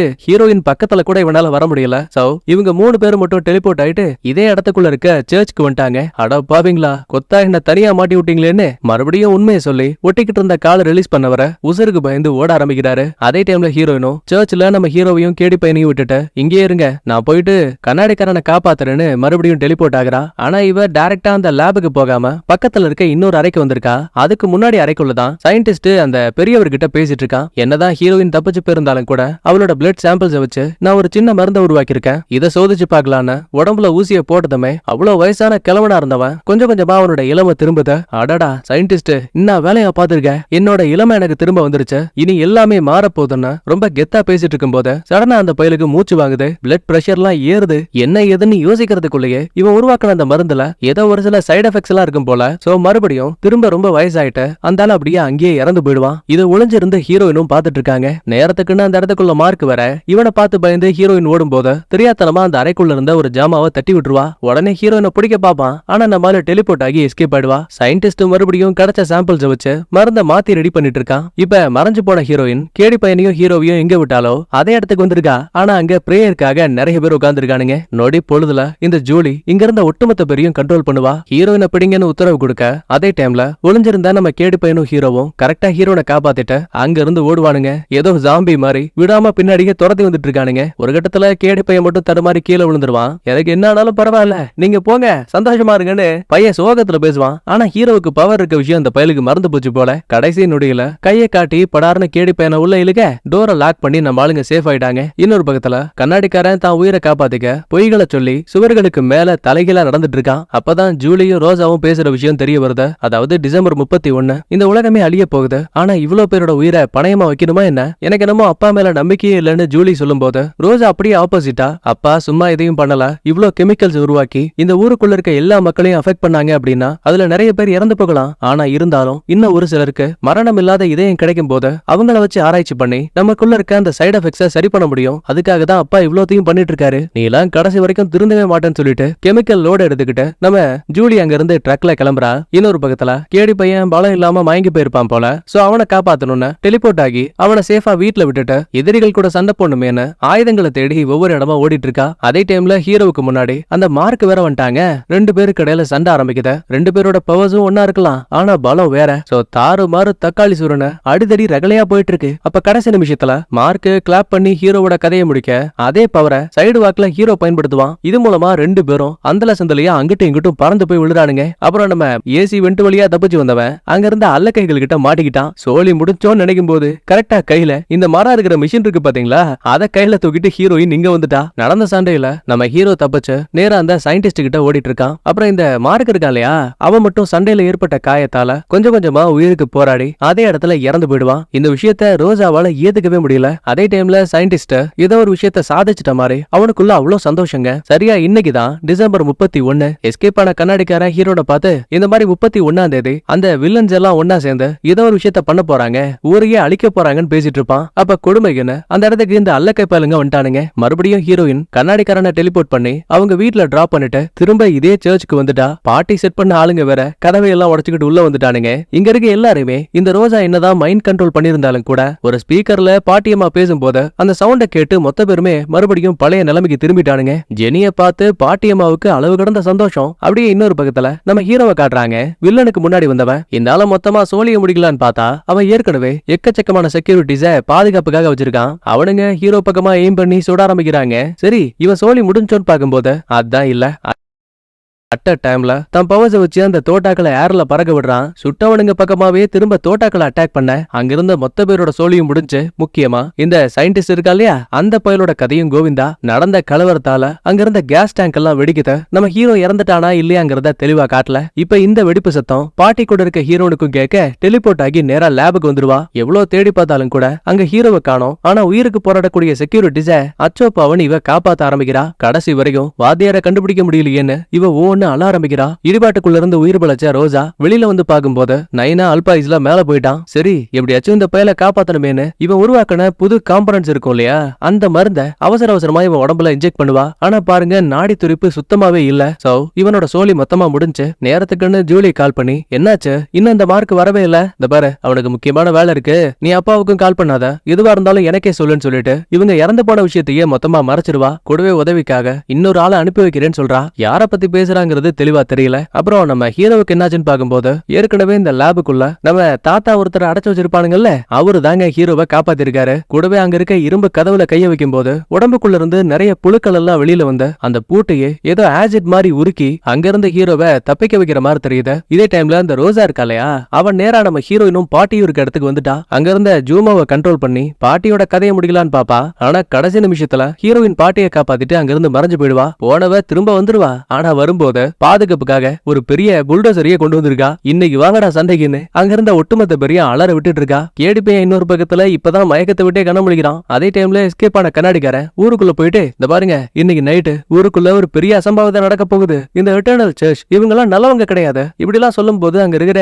கண்ணாடிக்காரன் பொண்டாடிக்கும் புள்ளகாரிக்கும் சுத்தமா பிடிக்கவே இல்ல. யோ இனிமே இந்த மாதிரி லூஸ் மாதிரி பண்ண நான் உன்னை டிவோர்ஸ் பண்ணிடுவேன்னு கன்ஃபார்ம் பண்ணிடுவா. அப்ப நேரத்துக்குன்னு அந்த இடத்துக்கு கேடி பையனும் நம்ம ஹீரோயினும் வந்துருவாங்க. இன்னைக்கு நைட்டு தான் கண்டிப்பா அந்த கெமிக்கல்ஸ ஊருக்குள்ள இருக்க மக்கள் மேல கொட்ட போறாங்கிற விஷயம் தெரிஞ்சு போச்சு. இதுல கொடுமைக்குன்னு ஹீரோவும் இங்க இல்ல. சோ எப்படி இதை பண்ண போறோம்னு ஆளுக்கு ஒரு பக்கமா தனியா பிரிஞ்சு அந்த எட்டர்னல் குரூப் எங்க அதிகமா கூட்டம் போறாங்கன்னு எல்லாத்தையும் தேடும் போது கண்ணாடிக்காரன் தான் பொண்ணு பரேட்ல இருக்க விஷயம் தெரிஞ்சு அவளை பார்த்துட்டு சந்தோஷத்துல பின்னாடியே போயிட்டு இருக்கான். அதுவே கேடி பையனும் ஹீரோனும் ஒரு வழியா வழியில நம்ம ஹீரோவை பார்த்துட்டாங்க.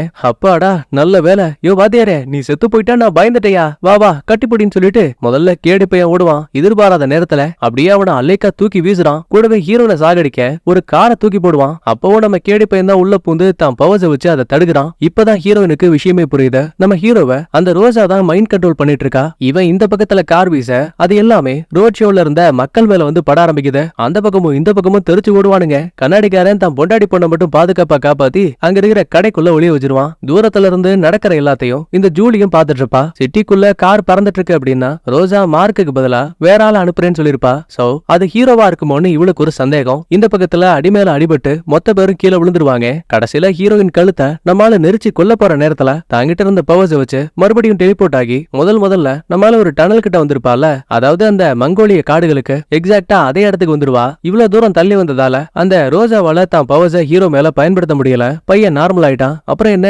கட்டி பிடிச்சிட்டு காதல் மலைய பொழியறானுங்க. நடக்கிற சம்பவங்களை பார்த்து கடுப்பான ரோஜா தனக்கு என்ன ஆனாலும் பரவாயில்லன்னு இந்த எட்டர்னல் சர்ச்சுக்காக வேலை பார்த்த ஆளுங்க இருப்பாங்கல்ல, அவனுங்க எல்லாரையுமே கண்ட்ரோல் பண்ண ஆரம்பிக்கிறா. கண்டிப்பா இந்த டைம்ல கண்ணாடிக்கார உதவி பண்ண போயாகணும். சோ பொண்டாட்டி கிட்ட இதை சொல்லும் போது நீ என்ன சூப்பர் ஹீரோவா, பேசாம மூடிட்டு உட்காரியா, உதவாக்கற இப்படியே பண்ணிட்டு இருந்த நிரந்தரமா எங்க லைஃப் விட்டே உன்னை தூக்கிடுவேன். நம்மளால பெருசா ரியாக்டே பண்ணல. அங்க இருந்த ஹெட்போன் எடுத்த பக்கத்துல உட்கார்ந்து இருந்த பொண்ணோட காதுல மாட்டிட்டு ஒரு பாட்டை பிளே பண்ணி விட்டுருவான். தலைவன் திபுன்னு ஓடி வந்தவன் கட்டி பிடிச்சு ஒரு முத்தத்தை அடிச்சுட்டு நான் உன்னை ரொம்ப லவ் பண்றேன், ரொம்ப மிஸ் பண்றேன், என்னைக்காவது ஒரு நாள் என்ன பத்தி நீ புரிஞ்சுப்பான்னு சொல்லிட்டு அங்க இருந்து ஓடி போயிடுவான். வெளியில நேரத்துக்குன்னு கேடி பையன் டெலிபோர்ட் ஆன ஹீரோயின் எல்லாரும் வந்துட்டாங்க. நாலா திசைகள்ல இருந்தும் அந்த அடிமைகள் ஓடி வருவானுங்க. ஹீரோ தான் பவச வச்சு ஒவ்வொருத்தனையும் அடிச்சு பறக்க விட கண்ணாடிக்காரன் தான் பங்குக்கும் சண்டை போடுவான். அப்புறம் நம்ம கேடி பையனை பத்தி சொல்லவே வேணாம், தனியாலா பொழந்து கட்டிட்டு இருக்கான். ஹீரோனை பாருங்க டெலிபோர்ட் ஆகி ஒவ்வொருத்தனையும் அவனுங்களுக்குள்ளேயே அடிச்சு வைக்கிறா. வெளியில நடக்கிற விஷயம் எல்லாத்தையுமே உள்ள இருக்கிற கண்ணாடிக்காரன் பொண்டாட்டியும் பொண்ணும் பார்த்து ஏ பாரு உங்க அப்பா உண்மையாவே சூப்பர் ஹீரோன்னு புகழ்ந்து பேசிட்டு இருக்காங்க. ஆனா சண்டை மட்டும் இன்னும் முடியல, இன்னும் எதிரிகள் வந்துகிட்டே இருக்கானுங்க. அப்பதான் டக்குனு ஹீரோவுக்கு இன்னைக்கு நைட்டு சரியா 12 மணிக்கு வான வெடிக்கை நடக்க போகுது. ஒருவேளை அந்த வெடிமருந்துல கெமிக்கல்ஸ கலந்திருக்கிறதுக்கான வாய்ப்பு இருக்கு. இலே கண்ணாடி நீ அந்த ரோஜா எங்க இருக்கான்னு போய் பாரு. ஹீரோயினும் கேடி பையனும் அந்த வெடிமருந்துகளை பாத்துக்கோங்கன்னு தனித்தனியா அமுச்சு விட்டுருவான். சுவர்களுக்கு மேல ஏறி வந்த கண்ணாடிக்காரன் ஒரு வழியா ரோஜா இருக்க இடத்த பாத்துட்டாங்க. ஹீரோயினும் கேடி பையனும் டெலிபோர்ட் ஆகி அந்த வெடிமருந்து இருக்க இடத்துக்கு வருவாங்க. ஆனா கெஸ் பண்ண மாதிரி இங்க எந்த ஒரு கெமிக்கல்ஸும் இல்ல. அப்பதான் எதிர்ச்சியா வானத்துல ஏதோ ஒண்ணு பார்த்து செமையா ஷாக் ஆகுறாங்க. இதுக்கடையில கண்ணாடிக்காரன் நேரா அந்த ரோஜாவுக்கு முன்னாடி வந்துட்டு ஏய் என்னடி பண்ணிட்டு இருக்க, அவ பதிலுக்கு இவனை கண்ட்ரோல் பண்ண வருவா. சும்மா இருக்க மாட்டியா நீ, நான் பேசிட்டே இருக்கேன், நீ என்ன கண்ட்ரோல் பண்ண பாக்குறேன்னு அந்த புள்ள கூடயே சண்டைக்கு போறாங்க. அப்ப கரெக்டா உள்ள வந்த ஜூலி மண்டையில ஒரு அடியை போட நம்மால டைரக்டா கீழே இருந்த குப்பையில வந்து விழுந்துட்டான். பாவம் ரோசா தான் பவர்ஸ் அதிகமா பயன்படுத்தினதால கொஞ்சம் கொஞ்சமா ரத்த வாந்தி எடுத்து கீழே விழுந்துட்டு இருக்கா. ஏன் இப்படி எல்லாம் பண்ற? மன்னிச்சிரு ஜூலி. அப்பாவும் மார்க்கும் ஏற்கனவே இறந்துட்டாங்க. இவங்களை என்னால கண்டிப்பா இப்படியே விட முடியாது. அப்பாவோட ஆசையை நாம நிறைவேற்றி ஆகணும். இத சொல்லி முடிச்சதுமே ஹீரோயின் நேரா இப்ப ஹீரோ கிட்ட ஓடி வருவாங்க. என்னாச்சு? அந்த வெடிமருந்துகளை செக் பண்ணீங்களான்னு கேட்டா படார்னு ஒரு கத்தி ஹீரோவோட இடுப்புல இறங்குது. மன்னிச்சிரு, நான் உனக்கு குட் பை சொல்லிட்டு போலான்னு தான் இங்க வந்தேன். முத்தத்தை வேற குடுக்குறாங்க. அதே டைம்ல பின்னாடி ஓடி வந்த இந்த எட்டர்னல் குரூப்பை சேர்ந்த ஒரு ஆளு கத்திய வச்சு இந்த ஹீரோயினோட வயித்துல குத்துறான். மாட்னியா? உன்னால தாண்டி எங்களுக்குள்ள எல்லா பிரச்சனையும் ஆரம்பிச்சுச்சுன்னு இவ வில்லத்தனமா சிரிக்கும் போது ஹீரோ ஒரே அடியில அந்த பயல பறக்க விட்டுட்டான். ஆனா அப்பதான் கதையில இன்னொரு ட்விஸ்ட். ஆக்சுவலா இவங்க பார்த்தது உண்மையான ஹீரோனே கிடையாது. இப்பதான் கேடி பையனும் ஹீரோயினும் டெலிபோர்ட் ஆகி இங்கேயே வராங்க. இந்த ஜூலி இருக்கா பாத்தீங்களா, இவ தாங்க ஹாலுசினேஷன் பவரை வச்சு தான் உருவத்தை ஹீரோயின் உருவம் மாதிரி இவங்கிட்ட காடி இருக்கா. ஆனா பாவம் கத்தி குத்து வாங்கி இவ்வளவு ஆள் அல்பாயுஸ்ல மேல போயிட்டா. ஆக்சுவலா ஹீரோ மேல சின்ன வயசுல இருந்தே இவளுக்கு ஒரு காதல் இருந்திருக்கும். அதனாலதான் இவனுக்கு இப்ப கூட முத்தம் எல்லாம் கொடுத்திருப்பா. இத தூரத்துல இருந்த அந்த ரோஜா பார்த்தா சும்மா இருப்பாளா? தான் கூட இருந்த எல்லாருமே இறந்துட்டாங்கிற கோவத்துல தான் முழு பவர்ஸ வச்சு நகரத்துக்குள்ள இருந்த எல்லாரையும் கண்ட்ரோல் பண்ணுவா. கண்ணாடிக்காரன் பொண்டாட்டி உட்பட. ஆனா பொண்ணுக்காரி மட்டும் கண்ட்ரோல்குள்ள வரமாட்டா. ஏன்னா அந்த புள்ள ஹெட்போன்ல பாட்டு கேட்டுட்டு இருந்திருப்பா. அதுதான் அந்த புள்ளியோட மைண்ட கண்ட்ரோல் பண்ண முடியாம தடுக்குது. அப்பதான் எல்லாருமே அண்ணாந்து மேல பாப்பாங்க. அங்க ஒரு பெரிய பலூன் பறந்து வந்துட்டு இருக்கு. அதுக்குள்ளதான் அந்த வில்ல செட் பண்ணி வச்ச கெமிக்கல்ஸ் எல்லாம் இருக்கு. இன்னும் ஒரு சில நிமிஷங்கள்ல அது மொத்தமா வெடிக்க போகுது. ஹீரோவுக்கு ஏற்பட்ட காயத்தால அந்த பலூனை இவனால அழிக்க முடியல. நேரத்துக்குன்னு பாட்டியும் அங்க வந்துட்டாங்க. இங்கதான் டக்குன்னு ஹீரோனுக்கு ஒரு ஐடியா. இந்த பாரு ஹீரோ, என்னையும் கண்ணாடிக்காரனையும் இந்த கேடி பையன் கரெக்டா அந்த பலூன் கிட்ட தூக்கி போட்டா போதும். கண்ணாடிக்காரன் பலூனை பிடிச்சுப்பான், நான் அவனை பிடிச்சிட்டு மேல போயிடுவேன். அதுக்கப்புறம் டெலிபோர்டேஷன் பவரை வச்சு உள்ள இருக்க கெமிக்கல்ஸ ஆள் நடமாட்டம் இல்லாத இடத்துக்குள்ள போய் கூட்டிட்டு வந்துருவேன். திரும்ப என்னால முடிஞ்ச வரைக்கும் இதே இடத்துக்கு தான் டெலிபோர்ட் ஆவேன். சோ நான் கீழே விழுந்து சாகிறதுக்குள்ள நீ என்ன உன் பவர்ஸை வச்சு காப்பாத்தினா மட்டும் போதும். ஆரம்பத்துல பாட்டியில இருந்து மொத்த பேரும் பயந்தாலும் கூட இப்போதைக்கு இவங்களுக்கு இதை தவிர வேற வழியே கிடையாது. அதுக்கப்புறம் கேடி பையன் சொன்ன மாதிரியே ரெண்டு பேரையும் மேல வீச பலூன் மேல ஹீரோனை இறக்கி விட்டுட்டு கண்ணாடிக்காரன் திரும்ப கீழே போயிடுவான். அவனை ஹீரோவும் காப்பாத்திடுவான். கரெக்டா டைமர் முடியும் போது டெலிபோர்டேஷன் பவரை ஹீரோயின் பயன்படுத்துவாங்க. மொத்தமா அந்த பலூனும் அங்க இருந்து மறைஞ்சு போயிடும். இதை இந்த ரோசாவால பார்த்து ஏத்துக்கவே முடியல. பேனு கத்திட்டு இவளுக்குள்ள இருந்த பவர்ஸ் ரொம்ப அதிகமா பயன்படுத்தினதால அங்கேயே சுருண்டு விழுந்துடுவா. இறந்துட்டாளா இல்லையாங்கிறத தெளிவா காட்டல. இவ கட்டுப்பாட்டுக்குள்ள இருந்த மக்கள் மறுபடியும் நார்மல் ஆயிட்டாங்க. வான வெடிகளால அந்த இடமே பிரகாசமா ஜொலிக்குது. முக்கியமா இங்க என்ன நடந்துச்சுன்னு கூட ஒரு பயலுக்கு கூட ஞாபகம் இல்ல. எல்லாம் ஓகே தான். ஆனா டெலிபோர்ட் ஆன ஹீரோயின் அவ இன்னும் திரும்ப வரவே இல்ல. என்னன்னு பாக்கும்போது ஒரு பாலைவனத்துக்குள்ள அந்த பலூன் வெடிச்சு செதறி போன மாதிரி இருக்கு. ஹீரோயினோட ரத்தம் படிஞ்ச கைகள் மட்டும் தான் கடைசியா தெரியுது. இந்த சம்பவங்கள் நடந்து சில நாட்களுக்கு பிறகு கண்ணாடிக்காரன் வீட்டுல இன்னும் அந்த பொண்டாடிக்காரி இவனை மரியாதை இல்லாம தான் நடத்திட்டு இருக்கா. ஆனா அந்த பொண்ணு இருக்கா இல்லையா, அவ உள்ள போந்து அப்பா நீங்க பண்ண எல்லா விஷயமும் நான் பார்த்தேன். உங்க பொண்ணா இருக்க நான் பெருமைப்படுறேன்னு ஒரு வார்த்தையை சொல்லிட்டு கிளம்புறா. ஏதோ ஒரு வகையில தான் சூப்பர் ஹீரோங்கிறது தான் பொண்ணுக்கு தெரிஞ்சிருக்குன்னு இவருக்குள்ள ஒரு சந்தோஷம். கேடி பையன் ஜெனியை நினைச்சு அழாத நாள் கிடையாது. பாட்டியம்மாவும் சும்மா இல்ல, பேத்தி திரும்ப வருவான்னு வாசல் கிட்டயே சேர போட்டு உட்காந்துட்டாங்க. அதே மாதிரிதான் ஹீரோயின் வருவாளான்னு அவ மறைஞ்சு போன இடத்தையே திரும்ப திரும்ப பாத்துட்டு இருக்கான். ஒரு நாள் இவங்களுக்கு இருந்த நம்பிக்கை போகுது. ஹீரோயின் இறந்து போயிட்டா போலன்னு அவளோட ஞாபகமா ஒரு போலி கல்லறையை உருவாக்குறாங்க. அதுக்கப்புறம் வீட்டுல இந்த இரங்கல்ல கலந்துகிட்ட எல்லாருக்குமே உணவு பரிமாறப்படுது. அப்ப சம்பந்தமே இல்லாம ஒரு பொண்ணு உள்ள போந்து மானாவரியா சாப்பாட்டுல கையெல்லாம் வச்சு அள்ளி தின்னுகிட்டு இருக்கா. ஏ பொண்ணு, அங்க என்ன பண்ணிட்டு இருக்க? இங்க வா, நல்ல ருசியான சாப்பாடு இருக்குன்னு கூப்பிடுவாங்க. அப்படியா, நல்லா இருக்குதே சாப்பாடு, என்ன விசேஷம்? வீட்டுல யாராவது செத்து போயிட்டாங்களா என்ன? அப்ப சரணா பாட்டிக்கு அந்த புள்ளியோட குரலை கேட்டதுமே பரிச்சயமான ஒன்னா இருக்கு. ஜெனி, இது நீ தானே? ஐ, கண்டுபிடிச்சிட்டீங்களான்னு அவ்வளவு சிரிக்க அப்பதான் முக்காட விலகுறாங்க. பார்த்தா நம்ம ஹீரோயின் தான் திரும்ப வந்திருக்கா. ஆனா என்ன, கிட்ட கூட நெருங்க முடியாத அளவுக்கு கப் அடிக்குது. கண்ணாடிக்காரன் கேடி போயிடலாம், கண்ணீரை கண்ட்ரோலே பண்ண முடியல. ஓன் அழுறானுங்க. என்னடி ஆச்சு உனக்கு? ஏன்டி திரும்ப வரலன்னு கேட்டா, நான் டெலிபோர்ட் ஆகி ஒரு பாலைவனத்துக்கு போயிட்டு அந்த பலூனை வெடிக்க வச்சுட்டேன். ஆனா திரும்ப வர அளவுக்கு எனக்கு பவர் இல்ல. நான் இவ்வளவோ ட்ரை பண்ணி பார்த்தேன், காஃபி பவுடர்லாம் சாப்பிட்டு பார்த்தேன், அப்போ வேலை கேட்கல. அதனாலதான் பாஸ்போர்ட் கூட இல்லாம திரும்ப சொந்த ஊருக்கு வரதுக்கு இவ்வளவு நாள் ஆயிடுச்சு. சரி, வந்த வரைக்கும் சந்தோஷம் சொல்லும் போது அடுத்த கொஞ்ச நேரத்துக்கு அப்புறமா ஹீரோயின் இங்க வந்திருக்க விஷயம் தெரிஞ்ச ஹீரோ வருவான். என்ன வாதியாரே, என்ன மிஸ் பண்ணியா என்ன? இல்லையேன்னு சொல்லுவான். உடனே கட்டி பிடிக்கலான்னு கிட்ட வரும்போது தான் பவச வச்சு தடுக்கிறான். ஏய், உன் மேல கெட்ட நான் தடிக்குது, கிட்ட வராதடி. நான் வருவேன், உன்னால என்ன தடுக்க முடியாதானே? இவ ஃபன்னா பேசும்போது ஹீரோ நக்கலா சிரிக்கிறான். ஆனா அப்பவும் ஹீரோயின் விடல. திபு திபுன்னு ஓடி வந்த அவனை அப்படியே கட்டி பிடிச்சுப்பா. என்னதான் வெளியில விளையாட்டா இருந்தாலும் கூட உள்ள ஹீரோ ரொம்ப ஃபீல் பண்ணிருப்பான். ஏன்னா அந்த அளவுக்கு ஹீரோயினை மனசார காதலிச்சிருப்பான். அந்த சந்தோஷத்திலேயே ரெண்டு பேரோட இதயமும் அதிகமா துடிக்குது. படார்னு ஹீரோயினோட டெலிபோர்டேஷன் பவரும் ஆன் ஆகுது. இந்த சம்பவங்கள் நடந்து சில மாதங்களுக்கு பிறகு நம்ம ஹீரோ கூடயே நம்ம ஹீரோயின் கண்ணாடிக்காரன் கேடி பையன ஒரு டீமா ஒண்ணு சேர்ந்து மக்கள் குறைதீர் மையத்துல ஒன்னா சேர்ந்து வேலை பாக்குறாங்க. அப்புறம் ஹீரோ ஆசைப்பட்ட மாதிரியே தன்னோட அம்மாவையும் தேடி கண்டுபிடிச்சு அவங்களையும் பார்த்துட்டான். அப்புறம் என்ன, எல்லா பிரச்சனையும் முடிஞ்சு போச்சான்னு கேட்டா அதான் இல்ல. சர்ச் ஆஃப் எட்டர்னல் இருக்குல்ல அந்த இடத்த காட்டுறாங்க. லேபுக்குள்ள ஏற்கனவே இந்த சயின்டிஸ்ட் பயங்கரமான காயம்பட்டு இறந்து போயிருப்பால. ஆக்சுவலி இன்னும் அவன் சாகலங்க. நம்ம ரோஜா போட்டு விட்ட மருந்து இப்ப அது வேலை செய்து போல. 2-3 நாளைக்கு மேல அவன் உடம்பு என்னதான் அழிக்க போயிருந்தாலும் கூட இப்ப அந்த காயங்கள் எல்லாம் தானாவே குணமாகுது. சோ இந்த கதை இன்னும் முடியல. 2வது சீசனுக்கு ஒரு ஹிண்ட கொடுத்த அப்படியே இந்த சீரீஸையும் முடிக்கிறாங்க. வீடியோ பிடிச்சிருந்தா லைக் பண்ணுங்க, உங்க ஃப்ரெண்ட்ஸ் அண்ட் ஃபேமிலிக்கு ஷேர் பண்ணுங்க. முக்கியமா இன்ஸ்டாகிராம்ல ஃபாலோ பண்ண மறக்காதீங்க. நான் உங்களை அடுத்த வீடியோல பாக்குறேன். Bye bye, thank you, love you all.